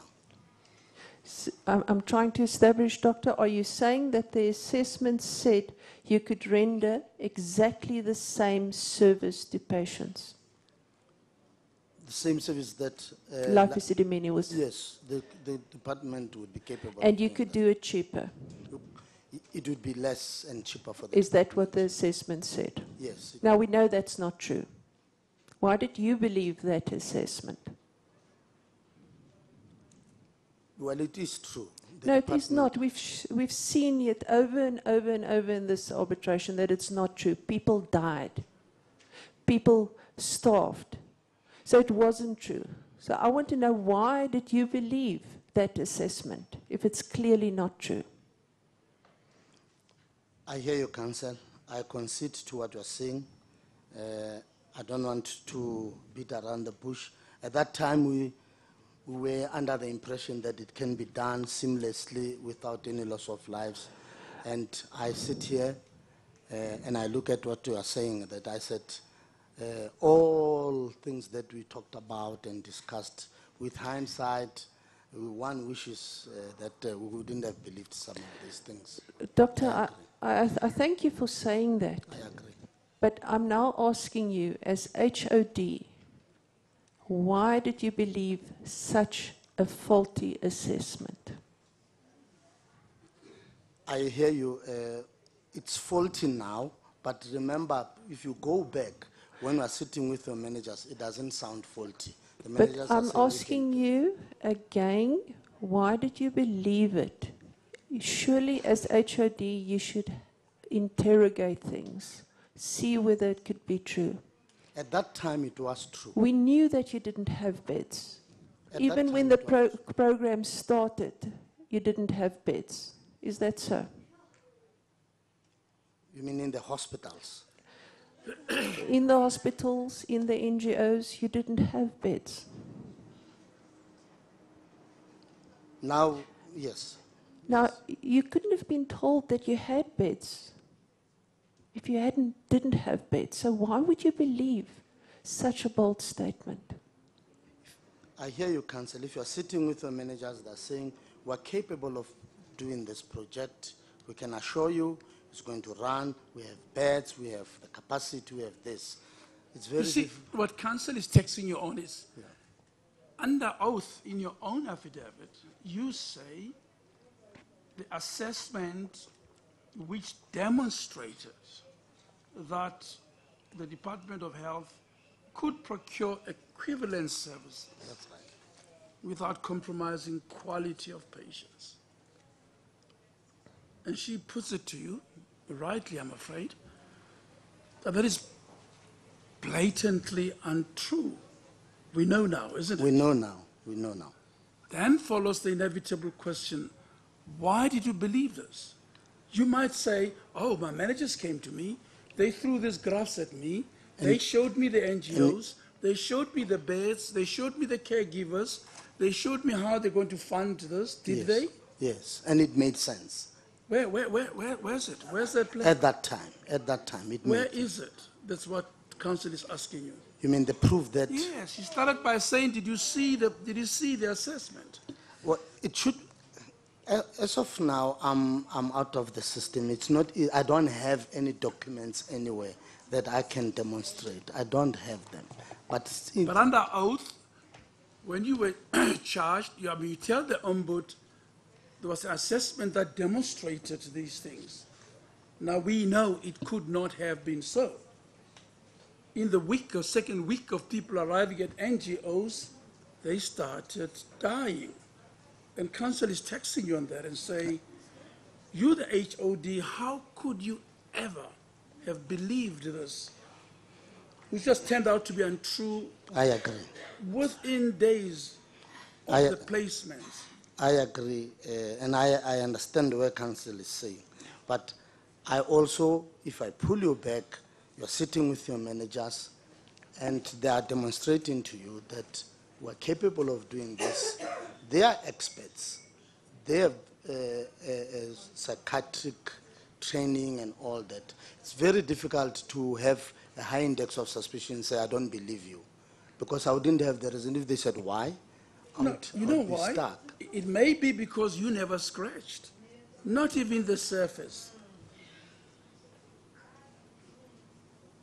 We've been through that. I mean, Advocate Hassan yesterday and Advocate Krause today have taken you to the NGOs to show you how horrible they were. I agree. Right? We've done that. We've spent last 3 days you've been there. Yes. So let's not go back there. Okay, thank you. So the question is, confront it just honestly. How could you have believed something so implausible, so not worthy of being believed, and implemented, and death ensues? That is the point. I take the point, Justice. I take the point. Very well. Counsel? Thank you, Justice. Dr. Silibano, paragraph 18, you deal with a plan which Dr. Malamela prepared. Do you see that? That's right. And you attach it, and that plan is for the period 1 March 2015 to 31st March 2016, you say. We now know the financial year starts on the 1st of April. So it was for the previous financial year that that plan was prepared. Do you agree? For the previous? Yes. It says the period for this project is 1st March 2015, ending 31st March 2016. Okay, I understand. So it's not the financial year in which this plan was executed. Do you agree? Yes, yes, I agree. So in July, when you prepared this, you put a plan forward that wasn't the plan that was executed. Do you agree? It's in the next financial year that we have a plan that was signed in September.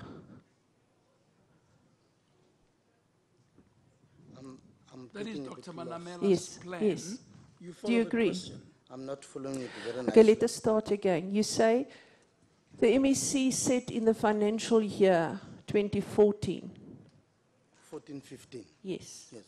That there's going to be a close. This plan was for that year, not for the year in which it was implemented.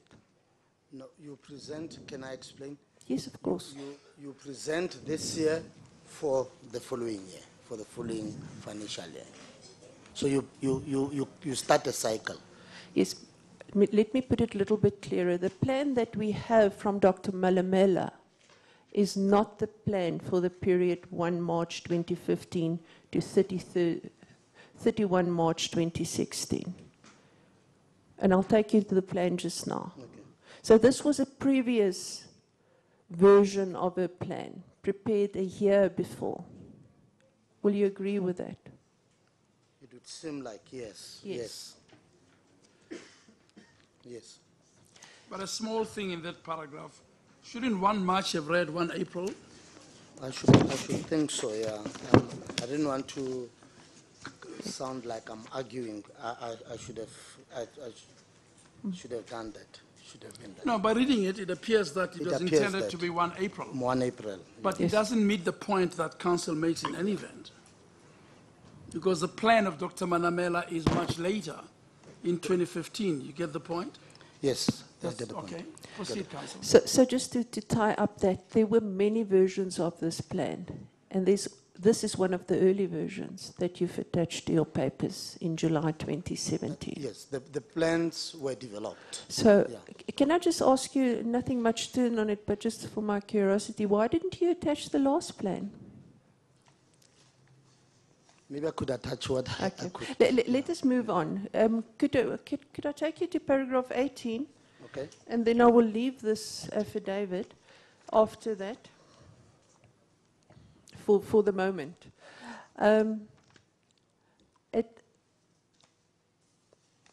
Could you read the paragraph 19, please? 19? Yes, could you read it into the microphone, please? Okay. As part of the deinstitutionalization project, and on the instruction of the MEC and approval by the Premier's Budget Council, as well as the annual performance plan of the department, I issued a notice of termination to Life's Dimeni on 29 September, giving LHGH 6 months notice of the Gauteng department's intention to terminate the contractual relationship between Life's Dimeni and GDOH. A copy of this letter. Okay, thank you. Yes. The first thing that I want to ask you, you say it was on instruction of the MEC that you signed this? A termination letter? Yes, You're let me saying say that. yes. And you said so under oath in this affidavit? Yes, let me explain again. Now let me ask you a question, because when I started, I said you didn't sign on anybody's instruction, and you agreed with me. Isn't that so? That's why I wanted to give just yes or no first. Okay. Yes, you said that. And for my learned friend, Advocate Hassan, you said you didn't need the MEC's consent to sign this termination letter. Remember saying that? Yes. Now, all of these things are under oath, and I'm just trying to establish which one is the truth now. Yeah. If you, can I explain? You are putting brick walls around people. If, when we work and interact in the real work situation. When council was asking me, do you need an instruction to do certain things? As an administrator, as the head of administration, I do it. But also I consult, not only with the MEC, with other managers. Does this make sense? Is this the right thing? Are you happy? You'll stand by me if I sign this thing. But we can't be overly clever about this, you know, Dr. Sliman. No, I'm not trying to do that. Council reads from your affidavit. Did you sign the instruction, or did you sign on the instruction of the MEC? Paragraph 19, you've just read it into the record. Right. You signed because she instructed you to sign. The affidavit says, is that correct? That's what she's asking. I understand what you are saying. That's not what I'm saying. Your affidavit tells us you signed on instructions of MEC Qedani Mahlangu. Is that correct? Okay, it's correct. Council. Doctor, then the earlier statement is incorrect. So I want you now to choose why you signed this termination letter, and then explain to us why the other versions were wrongly given. That's, you see, it's language here now, because I'm saying we work as a collective, as a team. I'm the HOD. Even if I have the authority to sign something, I'll still talk to colleagues. And I spoke to the MEC, that MEC, I'm going to sign this. And there was no way where she could say, and walk away from me. So she said, yes, I'm allowing you to sign. I'm giving you an instruction to sign. Doctor, so what you're telling us, she didn't give you an instruction to sign? Because she didn't instruct you to sign. Can I give my explanation to you? Okay. You used the MEC in this affidavit to try to get the blame as far as possible from yourself. That's why you say it was her plan, it was her instructing me to sign. Isn't that what you're trying to do in this affidavit? No, I've accepted accountability. No, I've accepted accountability. We will still speak about you accepting accountability, but you agree with me there are now 3 versions why you signed this termination letter before this court? I don't completely agree. You only half agree with me. I don't completely agree. Yes, let us move on. You issued the notice of termination. We all know that was on the 29th of September 2015, as you say in this affidavit. Is that right? Repeat again, Counsel. You say in your affidavit, I issued the notice of termination to Life Esidimeni on 29 September 2015. Is that right? Excuse me, Counsel. Are you reading some? I'm trying to find where you are. Yes, reading. this is the paragraph that you've just read into 19. the... Oh, okay. I'm sorry to Okay, let me just put it as a fact. The notice of termination was on the 29th of September That's right. 2015. That's right. We're in agreement with that. That's right. Now, if one go a little bit back, you're now saying you signed on the instruction of the MEC with the approval of the Premier's Budget Council. You see that you say that?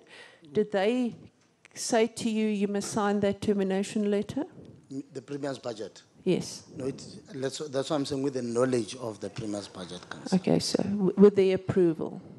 No, with the knowledge they knew. Well, your affidavit says with the approval. Of the PBC. Yes. Are you changing that? Is it on 19? Yes. Line 2, paragraph 19. Okay, I see, yeah. And then you say, what are you saying now before I move on? Are you now saying it's with the knowledge or the approval? Well, I see where you are, I understand the contradictions that you are picking up. I understand. I understand. I'm asking you a question, Doctor. Was it with the knowledge or was it with the approval or what are you saying? Let me stick to what I said here, with the approval. So when you said knowledge, you don't want to stick to that anymore. It's now approval. There's a minute somewhere that says, I approve that from that council that you must sign this letter. Maybe that's why I would have loved to explain. When you are at the PBC, you discuss the other MECs are there, you discuss your plans with the Premier's Budget Council. It's not him alone, it's a council. Then you inform them that this is what is going to happen into the coming financial year. So, in a sense, in two different ways, they know about what we are going to do, and at an executive level, it becomes an approval. That is why I'm saying with their knowledge at that time, but also... What do you mean by executive level? The Premier sits with his MECs. And so you're saying the Premier knew, and it was with his approval? They constitute an executive level, an executive team. So I'm just trying to understand, Dr. Selebane, you're trying to explain to us how government work. All the witnesses seems to do that. But are you saying that the Premier gave his approval? In his person, I wouldn't know. But I know that at the PBC we presented, and they know about our plans, then the MEC takes it again to the executive committee and discuss that. And when we then implement, you can then conclude that they had the knowledge of what we're doing, so they've approved what we're doing. Somehow it's part of this collective where nobody takes responsibility, isn't it? Because you're now saying it was with their approval, but now you're not saying it's with their approval. So I'm saying maybe it's a language issue, but... Okay, let's move on. Then you say, as well as the annual performance plan of the department, APP. Is it for that reason that you signed the termination letter? Because it was in the APP? Just in the APP, yes. Well, I have to take you, the APP is a fairly lengthy document. It's not attached, but it was attached to your affidavit. It refers to a sprint program in February the 20th and the 21st of 2016. Do you agree? Well, I don't have It is on in your affidavit. You have put it there, so you will remember it. You're also one of the signatures of this APP. Okay. So this was authored long after you signed the termination letter. Would you agree with that, the APP? So, okay, we included it in our annual performance plan. Yes, it was included in our APP. So the annual performance plan has absolutely nothing to do with you signing the termination letter. Would you agree? The PBC sits around September, if I recall, around September. So there are also, and the plans are prepared in the process for the following financial year.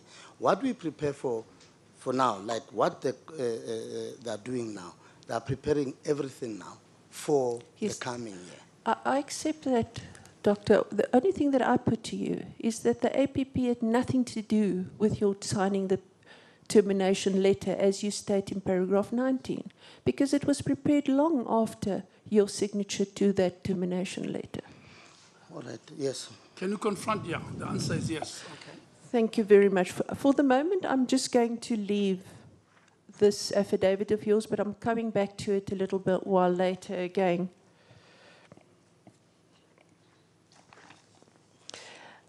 I just want to say to you that the Umbud in chapter 11 of his report states what was said why this termination letter went out, and he couldn't get a straight answer from you. Do you agree with that? I don't... Okay, and I want to put it to you, even still now, we didn't get a straight answer. Would you agree with that? No, I don't agree with that. And I want to put it to you that that's not bringing any closure, because we don't know what really happened. I really regret what happened. Yeah, but as a last shot on that issue, indeed there are many versions on it from you. Just tell us slowly who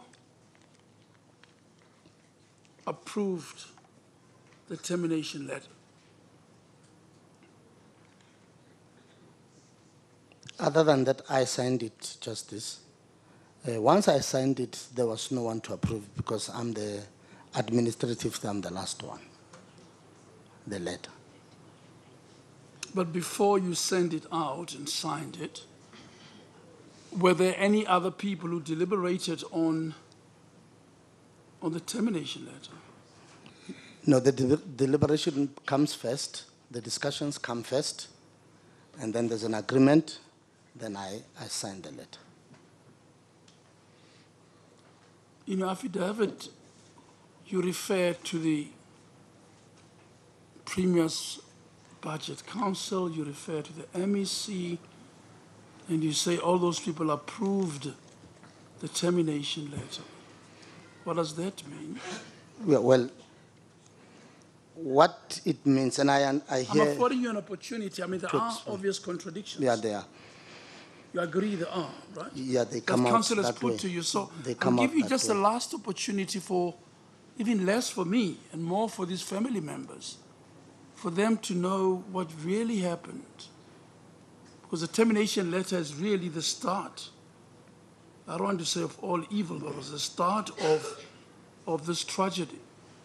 It's just a last opportunity. Just explain slowly and carefully what happened there.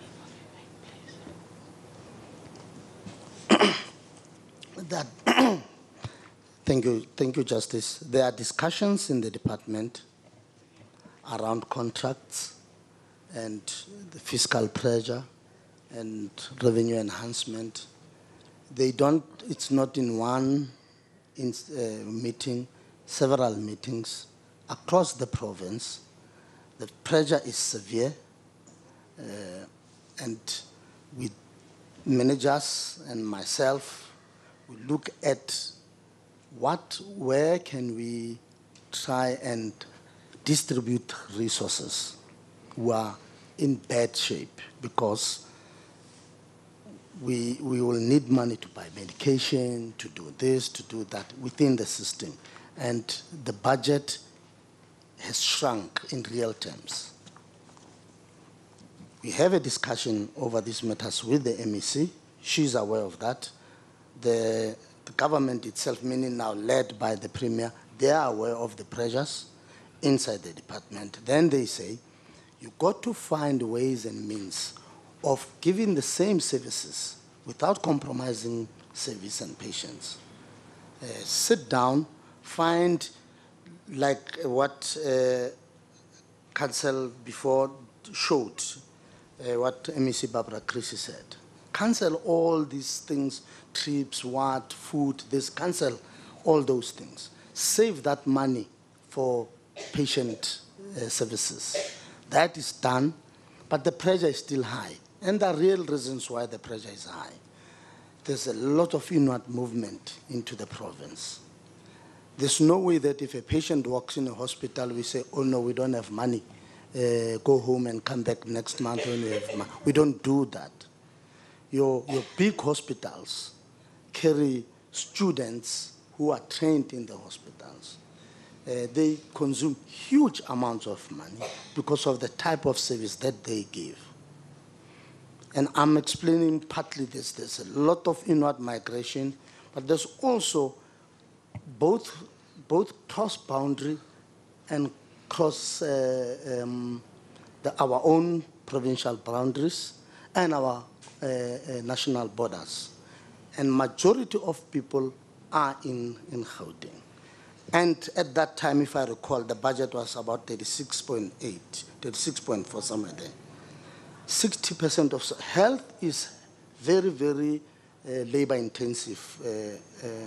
Justice. My invitation was for you to explain the decision around the termination of the life asset-demanding contract. I'm it's about the actors, the decision makers.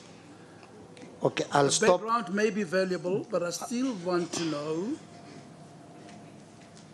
in the face of these contradictions, what do you say is the version that is credible? Who decided on this seminal contract that led to the tragedy? On the decision too, you want, who decided on the decision? That's what we're talking about. I was trying to give you this picture, but I'll stop there, Honorable Council. No, you did yesterday, and you're doing again, and it's valuable. We've heard that, but we still have to go and say who made the decision and who else knew about the decision. The government, I mean, Gauteng government knew about the decision, and this was the decision of the Department of Health, led by, politically by Minister MEC Ketane, and administratively led by myself. So that is why it seems like it's mouthing and not giving names. It's because at other forums I'm not there, but at other forums I am there. And that's why I've said it is very difficult to try and defend the tragedy. You can't. There's no way you can do that. There's no way. No one can do that. The pain is palpable. When the specifics were set out that you're actually going to cancel the agreement and shut down Life Asset-Demeni, was that presented at this council you're talking about? The PBC, yes. We presented that. Was the MEC for Finance there? She was there. Who was the MEC for Finance then? Barbara, Honorable Member Barbara Chris. She was there. They sit and assist the Premier. And did you make the promise that what the patients will get will be equivalent or better than what they get at Asset-Demeni? That's the overriding factor. Whatever you do, do not put the patients in danger. So you That's got the overriding approval on the undertaking that you will protect the lives of patients? That's correct. And it didn't happen. We now know tragically that it didn't happen. Counsel. Thank you. Thank you, Justice Musaneki. Dr. Silibana, I thought you were going to say who started this project. Whose baby was this? You're still not going to say that to us? Counsel, as the head of the department, at a level, at a strategic level, I cannot walk away from this.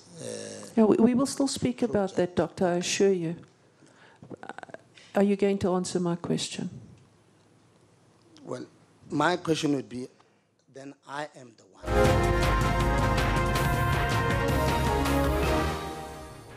Let's just break away from the arbitration process and remind you of your headlines. Police in KwaZulu-Natal have reportedly arrested 3 alleged highly dangerous suspects believed to be behind the murders at Durban's Gleeblands hostel. Suspended Gauteng Health HOD Dr. Bani Salabano is in the firing line at the Life Isitimeni arbitration hearings. And Constitutional Court honours one of its own, Justice Nkabinde, who will be retiring at the end of this year. Those are your headlines. Police in KwaZulu-Natal have reportedly arrested 3 alleged highly dangerous suspects believed to be behind the murders at Durban's Gleeblands hostel. The suspects, including a police officer, were nabbed in pre-dawn raids. The suspects are believed to be the masterminds in the killings at the hostel. Their arrest follows a lengthy surveillance of the suspects by multiple police units. Gleeblands is one of Durban's notorious hostels that has been plagued by violence. Close to 100 people have been killed since 2014. A formal court session of the Constitutional Court will be held today in honour of Justice Bess Nkabinde. She will be retiring from the Court at the end of this year after serving 12 years as a Justice of the Court. In 2006, she was appointed as a Justice of the Constitutional Court. When the Deputy Chief Justice, Dikgang Moseneke, retired in 2016, Justice Nkabinde was appointed Acting Deputy Chief Justice. For part of this stint, she became the Acting Chief Justice, the first woman in South Africa to hold that position. The Justice Minister, Michael Masuta, says that he will soon submit to Parliament government's notice of withdrawal from the Rome Statute and introduce an international crimes bill to replace it. He was speaking on the sidelines of the 16th session of the Assembly of States Parties to Statute in New York, where he reaffirmed Pretoria's position to withdraw from the International Criminal Court, the ICC. The decision follows several court judgments that the government violated the law by not arresting Sudanese President Omar al-Bashir during his visit to South Africa for an African Union summit in June last year. It's a meeting of states who are signatory to the Rome Statute, one that provides management oversight as the legislative body of the ICC, and where South Africa again accused the pre-trial chamber of further clouding the issue around Bashir's non-arrest. We're here to once again reaffirm our national position that not much has changed since we announced our intention to withdraw from the Rome Statute. The court itself, in its judgment in The Hague a few months ago, gave us a further reason why we believe that indeed there is a problem in the manner in which this statute is being interpreted and applied. All the reason why we feel we cannot sustain a situation where our commitment to promoting peace in the African continent especially, and at the same time having to adhere to our obligations under the Rome Statute as it's being currently interpreted and applied, are in conflict with each other, and we have to make a choice. At issue are 2 competing articles in the statute. Article 27 that says no person, even a head of state, shall be exempt from criminal responsibility and where immunities shall not bar the court from exercising jurisdiction. Article 98 of the same statute says the court may not proceed with a request for surrender, which would require the requested state, in this instance South Africa, to act inconsistently with its obligations under international law with respect to diplomatic immunity. And while the pre-trial chamber affirmed Article 27's supremacy over 98, Masuda does not believe it settled the matter definitively. The Rome Statute itself, in Article 98, explicitly says that effectively Article 27 that says immunity will not apply does not apply to a state party which is not party to the Rome Statute, which Sudan happens to fall in that category. Masuda says new legislation he'll introduce in Parliament will grant South African courts extraterritorial jurisdiction to try cases even if atrocities were committed elsewhere. Sherwin Brycepees, SABC News, New York. President Jacob Zuma will deliver his keynote address at the Energy Indaba underway in Johannesburg. Experts in the energy sector are expected to share solutions on how to boost the economy. But the Indaba is facing tough criticism from industry stakeholders who say the meeting has ulterior motives. More than 20 NGOs have written to the Energy Minister, David Mashlobo, to ask about the event. They've also accusing the minister of attempting to fast-track this controversial nuclear build. Let's cross there live. Including all our agencies. After meeting with stakeholders, President, we reported back to you that there are a number of issues in less than 2 months that you have assigned us this responsibility.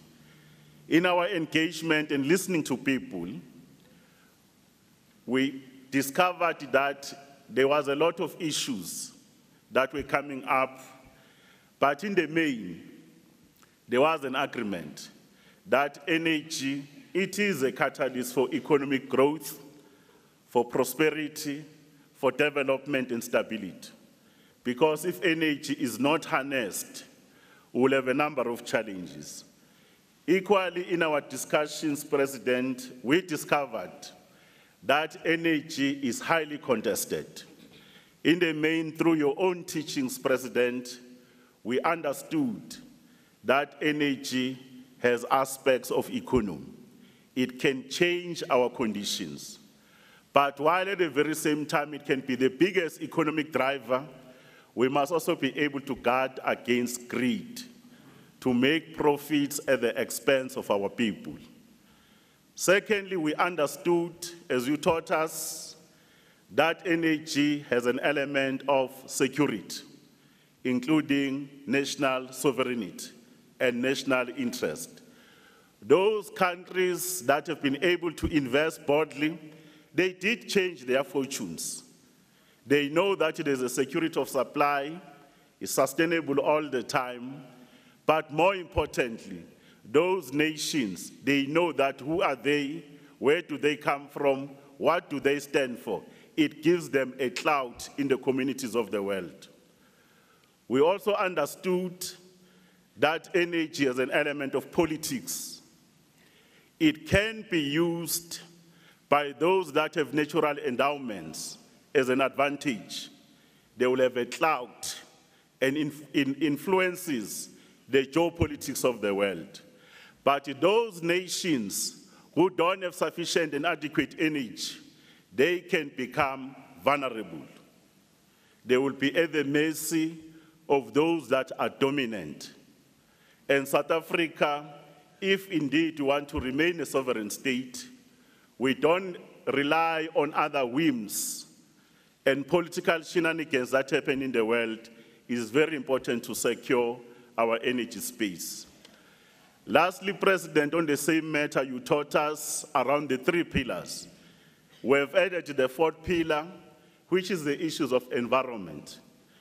The way we do our activities as human beings, it has an impact on the environment, because it is the right thing that this environment must be in such a way that it is harmless, it's not harmful, so that the next generations, they can be bequeathed with planet Earth that has an environment that is free of pollution, is free of all these other issues.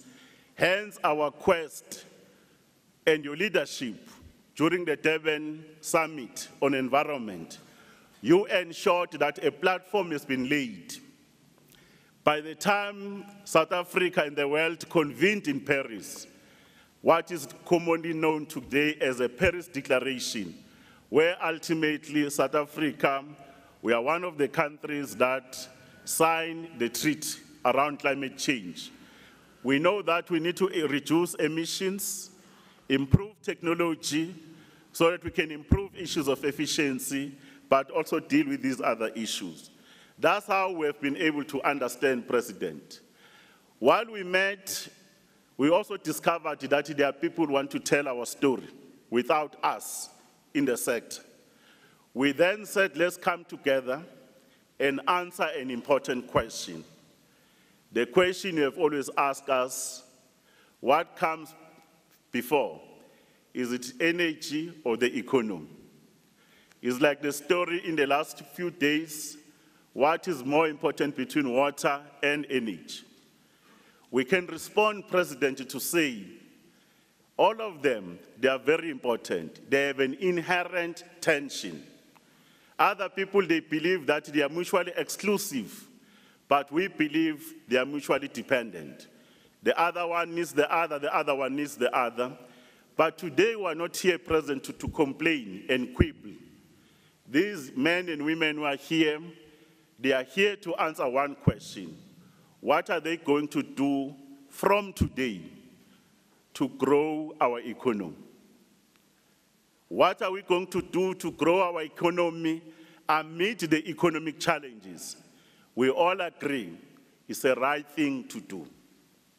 We're also going to address the question to say, if this economy grows, it must grow for the people. How do we ensure the participation of our people as directed by the ANC?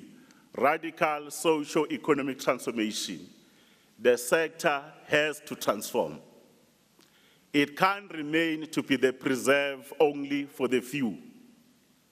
Where the sector contributes more than 34% of the GDP, and it can grow beyond that. Therefore, the issues around localization, beneficiation, industrialization, promoting and enhancing small business, but more importantly, addressing the issues of socio-economic development imperatives, enterprise development, skills development, ownership, management, and participation, and using technology as the most important issue. The bankers are here, President. They will have to respond, what are they going to do to invest in infrastructure for energy?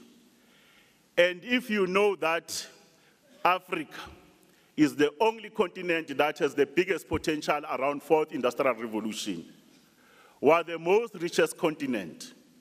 We have the democratic dividend, which is our people and the youth in particular. When Mam Comrade Nkosazana Zuma gave us Vision 2063, our blueprint for the continent, now we have a plan as a continent. Therefore, if we want to invest, it's better to invest now and grow with Africa. And the growth of Africa will happen through African solutions, addressing African problems. That's what is our president and his comrades as heads of state, they've taught us.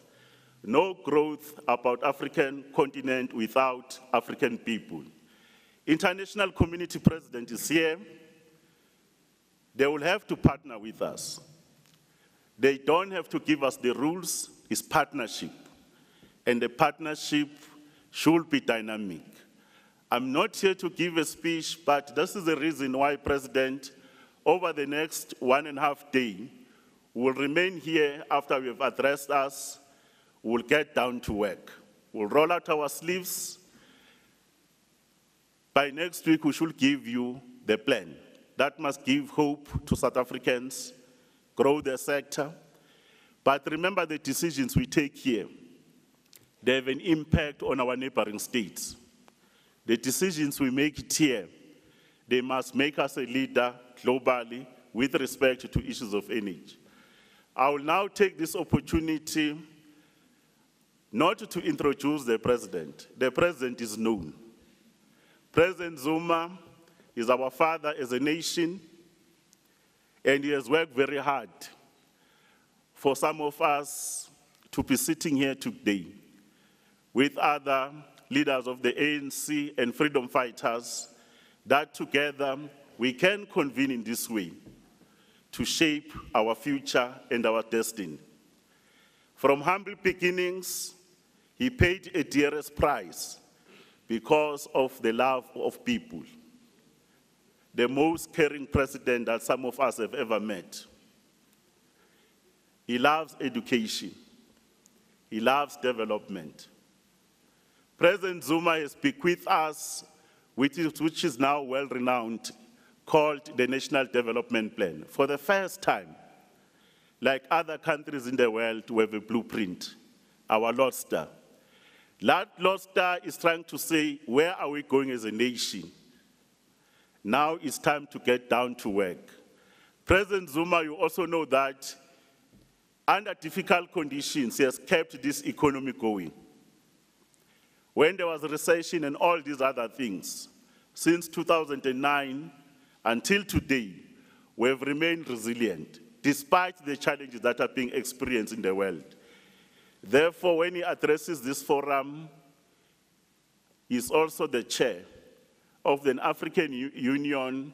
He has been assigned by his comrades and fellow heads of state and government to champion issues of infrastructure for the continent. Therefore, we have a right leader in front of us. But more importantly, he's also busy not only assisting South Africa.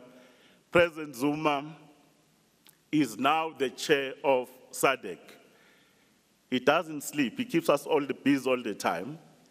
Those who don't know, next year, early next year, President Zuma has assumed the chairpersonship of BRICS, the most important bloc in the world.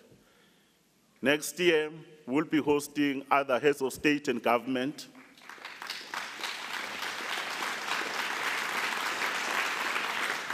And discussing important issues. Now I will ask our father, His Excellency President Zuma, to come and address us and give us the marching orders. Mongameli.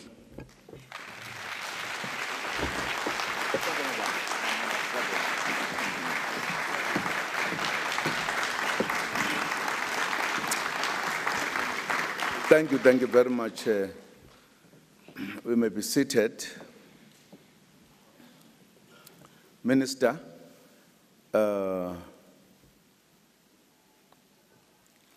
don't think it's a correct way of introducing a person to say he needs no introduction. Can't be right. Madiba taught us a lesson one time about taking things for granted that you know, or you know a person. He was on holiday in Bahamas.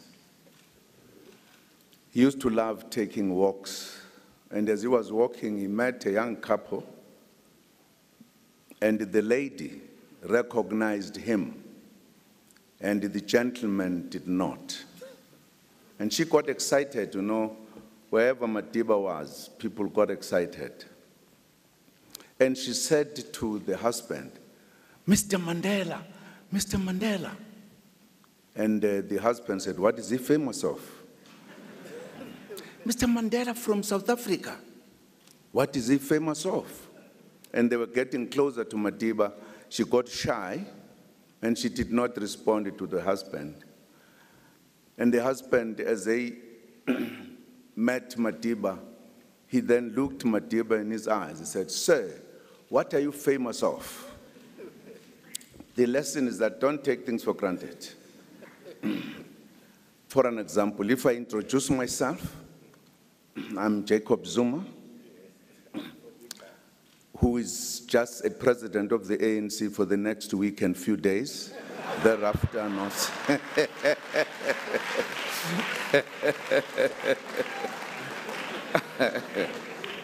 Some people don't know. They think in January I will still be the president of the ANC. Not at all. I will be just an ordinary member. Well, thank you very much, Minister of Energy, Mr. David Mahlobo, Deputy Minister of Energy, Thembi Majola, honorable ministers and deputy ministers who are present here, honorable members of parliament who are with us, members of the diplomatic corps who are with us here, invited speakers who will make a contribution in the process of this gathering, distinguished delegates, and all those who are here, good morning to you all. We are happy to join you at this important gathering, convened to discuss a crucial sector of our economy. We also meet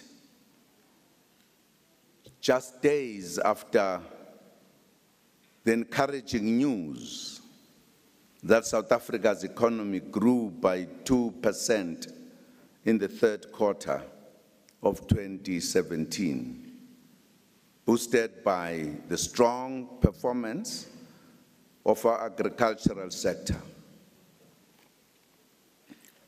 Mining and manufacturing also contributed significantly to the recorded growth.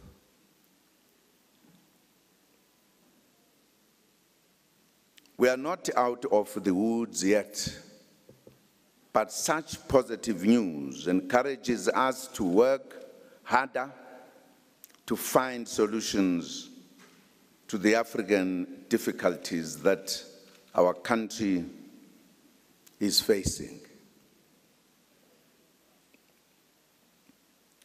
The energy sector is an important engine of growth which makes this endeavor quite opportune as we continue to search for ways of reigniting growth in our country. We have made a lot of progress in the energy sector in our country over the past years. I will mention just a few. The country has one of the most acclaimed renewable energy independent power producer programs in the world. Our renewable energy programs was introduced as part of the energy mix and attracted billions of rands into our country, making South Africa one of the leaders in rolling out good green energy projects. In other key achievements, we have a world-class coal to liquid facility run by Sasol, which serves the country considerable amount of foreign exchange. We have a gas to liquid plant run by Petro SA, which is the only one in the Southern Hemisphere.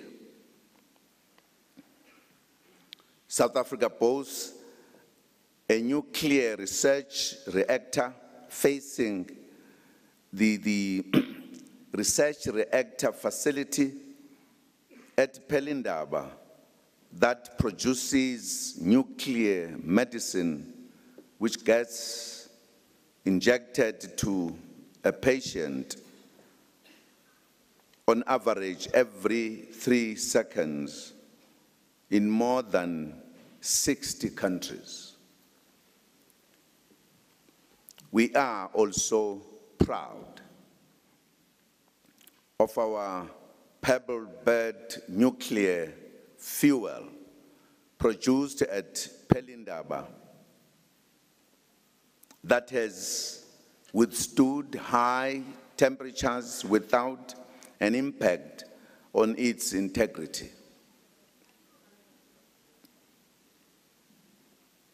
Our nuclear facility at Pelindaba was recently given an award by the US Department of Energy for being the first to successfully convert from using bomb-grade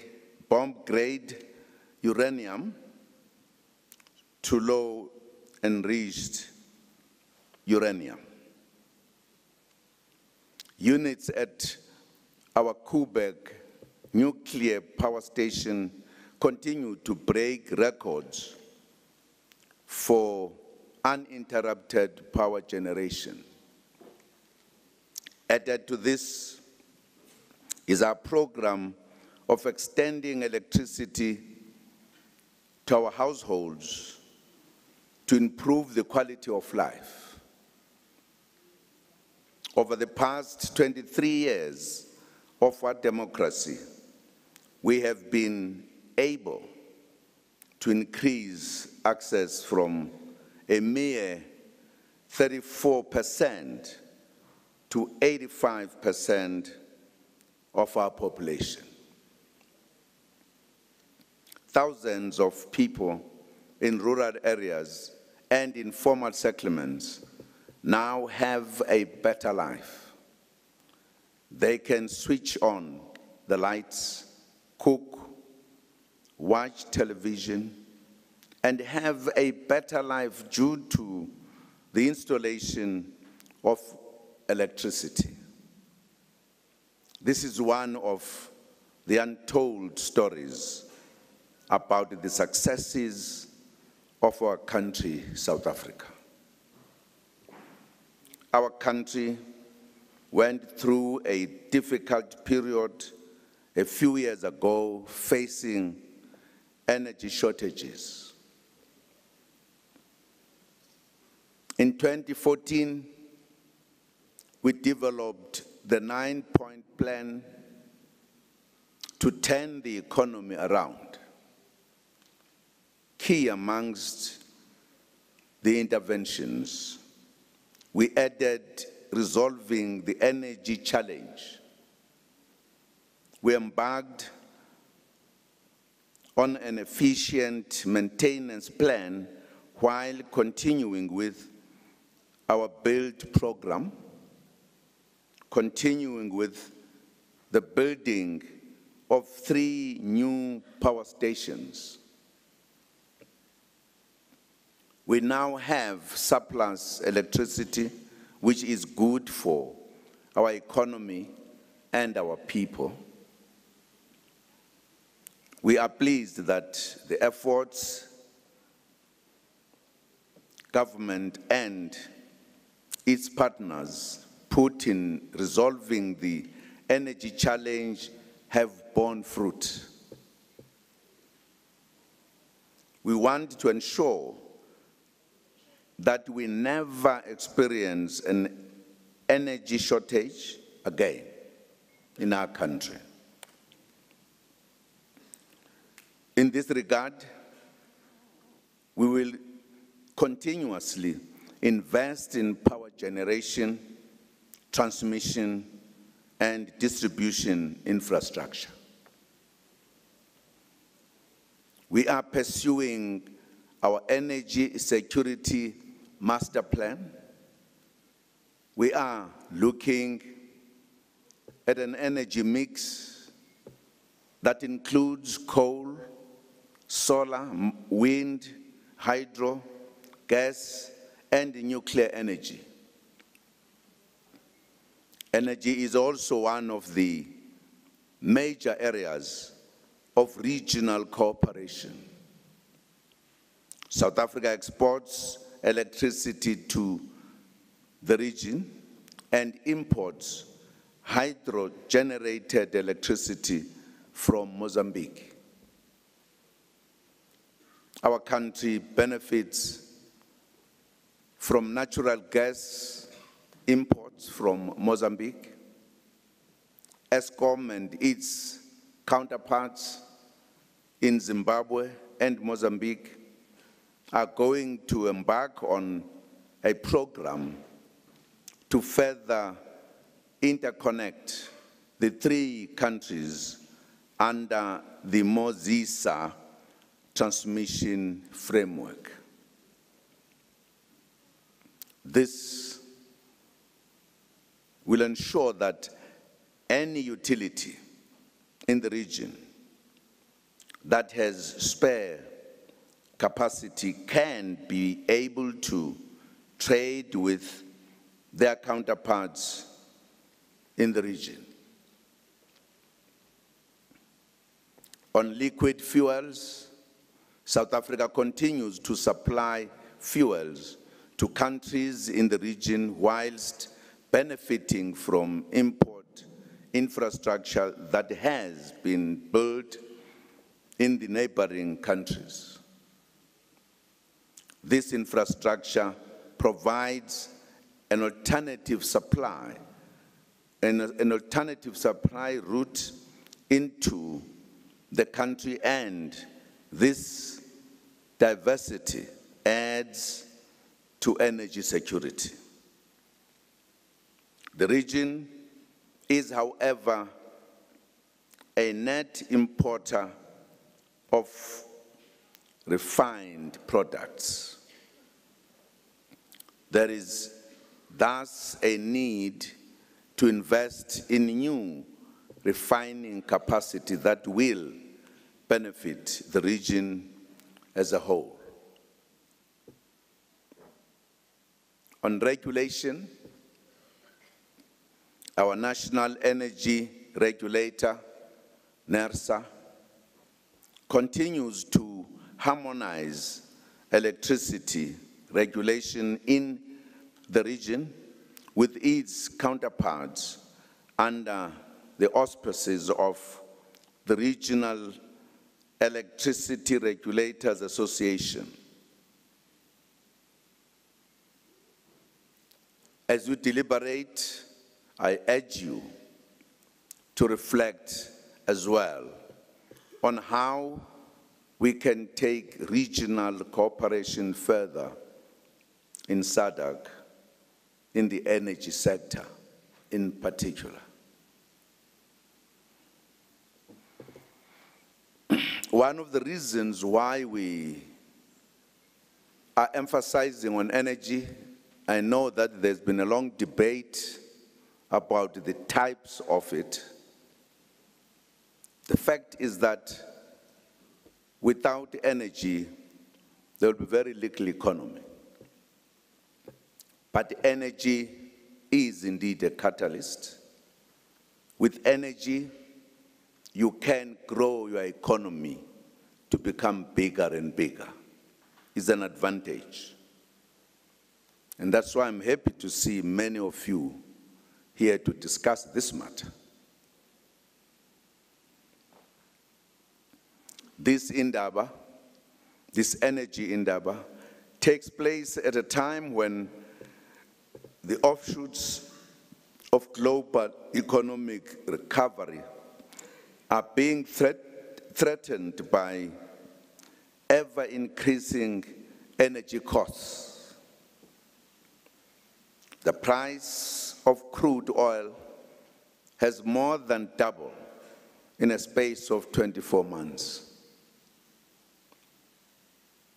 Decisions taken by the oil-producing countries in the past week to maintain quotas on oil production will put added pressure on oil importing economies such as ours. This week, South Africans are reeling from the increase of petrol and diesel prices. However, We are aware that these high oil prices also benefit oil-producing economies in sub-Saharan Africa and bode well for their GDP growth. As government, we will need to intensify efforts under the auspices of Operation Pakisa, Oceans Economy segment, to accelerate the exploration for oil and gas on South Africa's offshore domain. Distinguished delegates, as we speak about the need to promote long-term energy security, we should also remember that transformation in this sector is paramount in order to ensure sustainability into the future.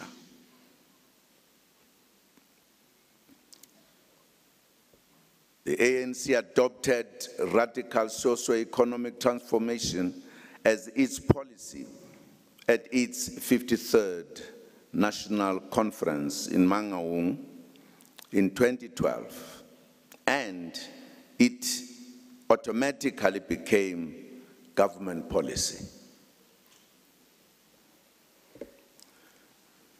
The ANC has defined radical economic transformation as referring to fundamental change in the structure, systems, institutions, and patterns of ownership, management, and control of the economy in favor of all South Africans, especially the poor, the majority of whom are African and women.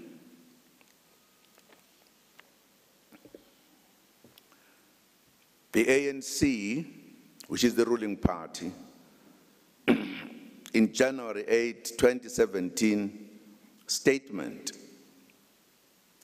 this year, further outlined the governing party's focus on radical socio-economic transformation and also specifically radical economic transformation. In May 2014, in my inaugural address, I stated that the focus of the fifth democratic administration for the years 2014 to 2019 would be to implement radical socio-economic policies in line with the said ANC policy. Radical socio-economic transformation was also declared a priority for 2017 to 2018 for government in the 2017 State of the Nation Address.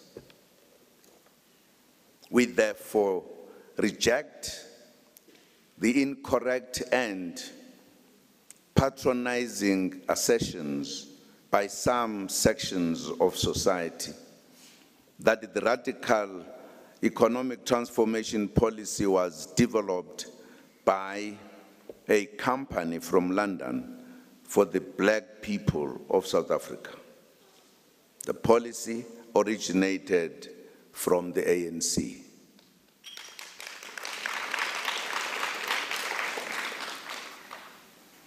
Together, we need to broaden the ownership, management, and control of the economy so that we can build a more sustainable future for ourselves. We invite local and foreign investors in the energy sector to ensure that their investments promote the participation of black people.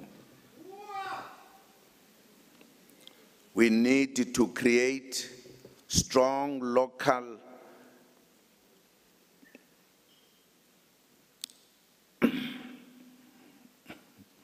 enterprises through the Black Industrialist Program and through strategic partnerships with foreign players in the energy sector.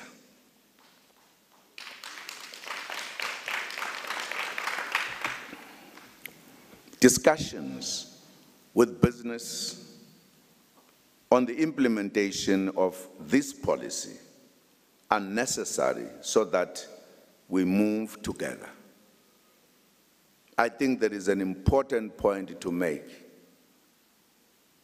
We all in society have to work together, but there are key actors, business and government. If these two are not working together, it's difficult for other sectors to come in. So it is crucial that we discuss, we find solutions to move forward. It does not mean other sectors are not important, but these two are key. That is why we always talk about government to create conducive environment for business to thrive. And I'm hoping that this gathering will, in a sense, enhance that interaction, and it should be properly directed. Ladies and gentlemen, one of the biggest stories this year, which has an impact on the economy, is the 54th National Conference of the ANC, which will take place from the 16th to 20th December. If you count, you'll realize it's just 1 week and few days that Zuma will be the president. He will be no longer. And he's very happy. You don't know how happy he is. A united and strong ANC is good for business and is good for the country.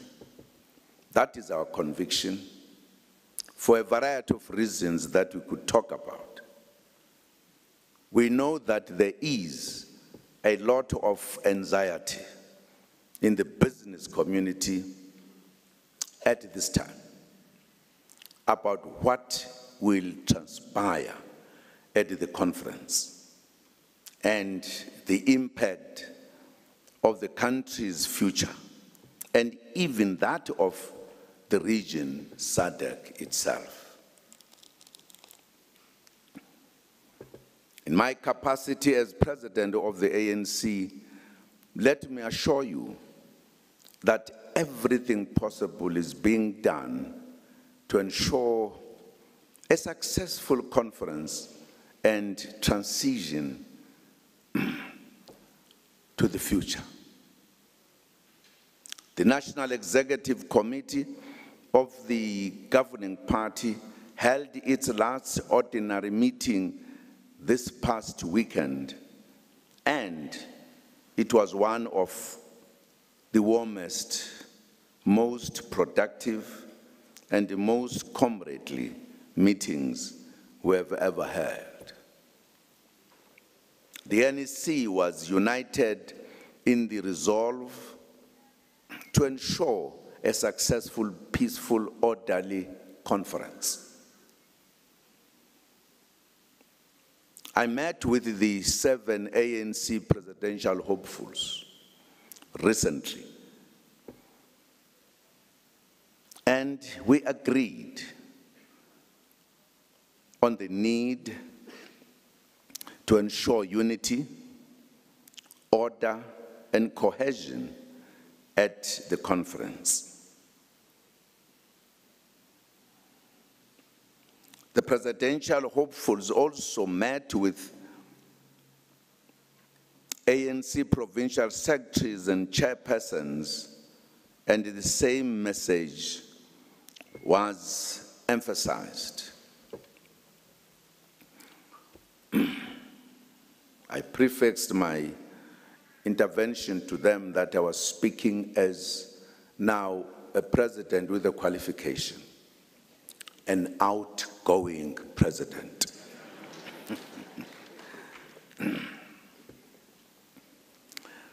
As I prepare to step down as ANC president at the conference, I will work with all comrades and colleagues to ensure a successful and seamless handover to the new leadership.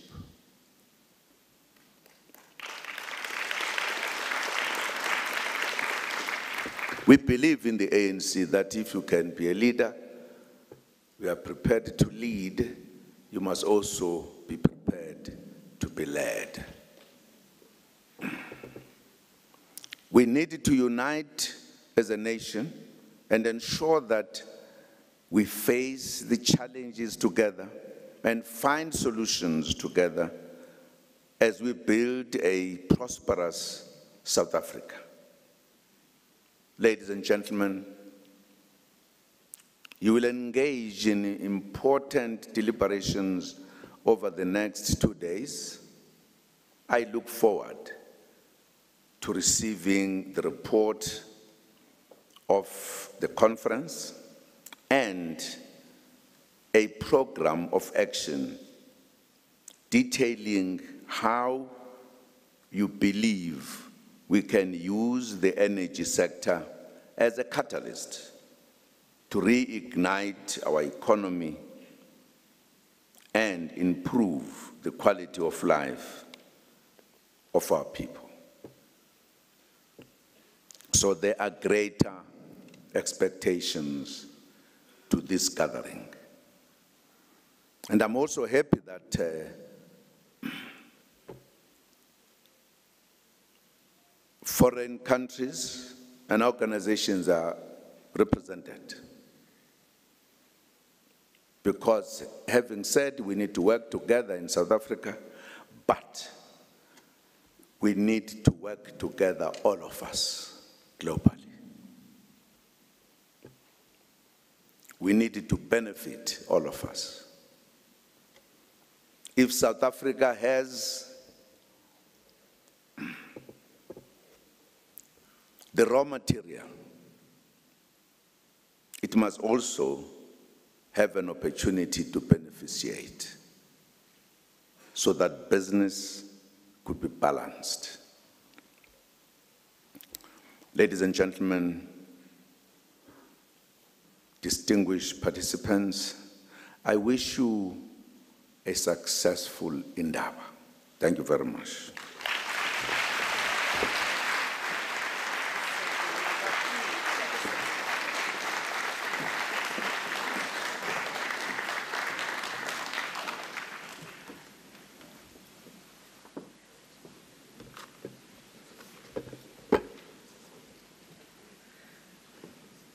Thank you very much, Mr. President.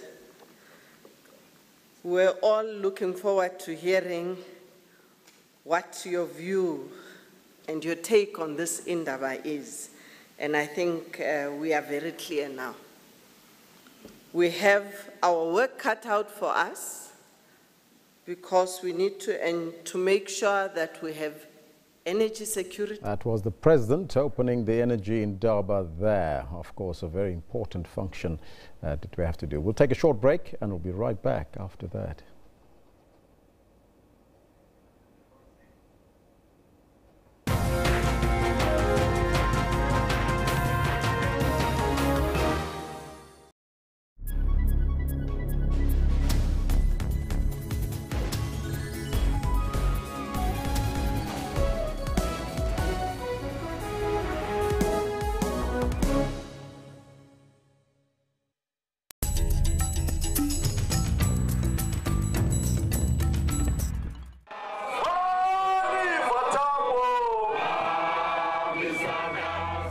Matamela Cyril Ramaphosa is a South African politician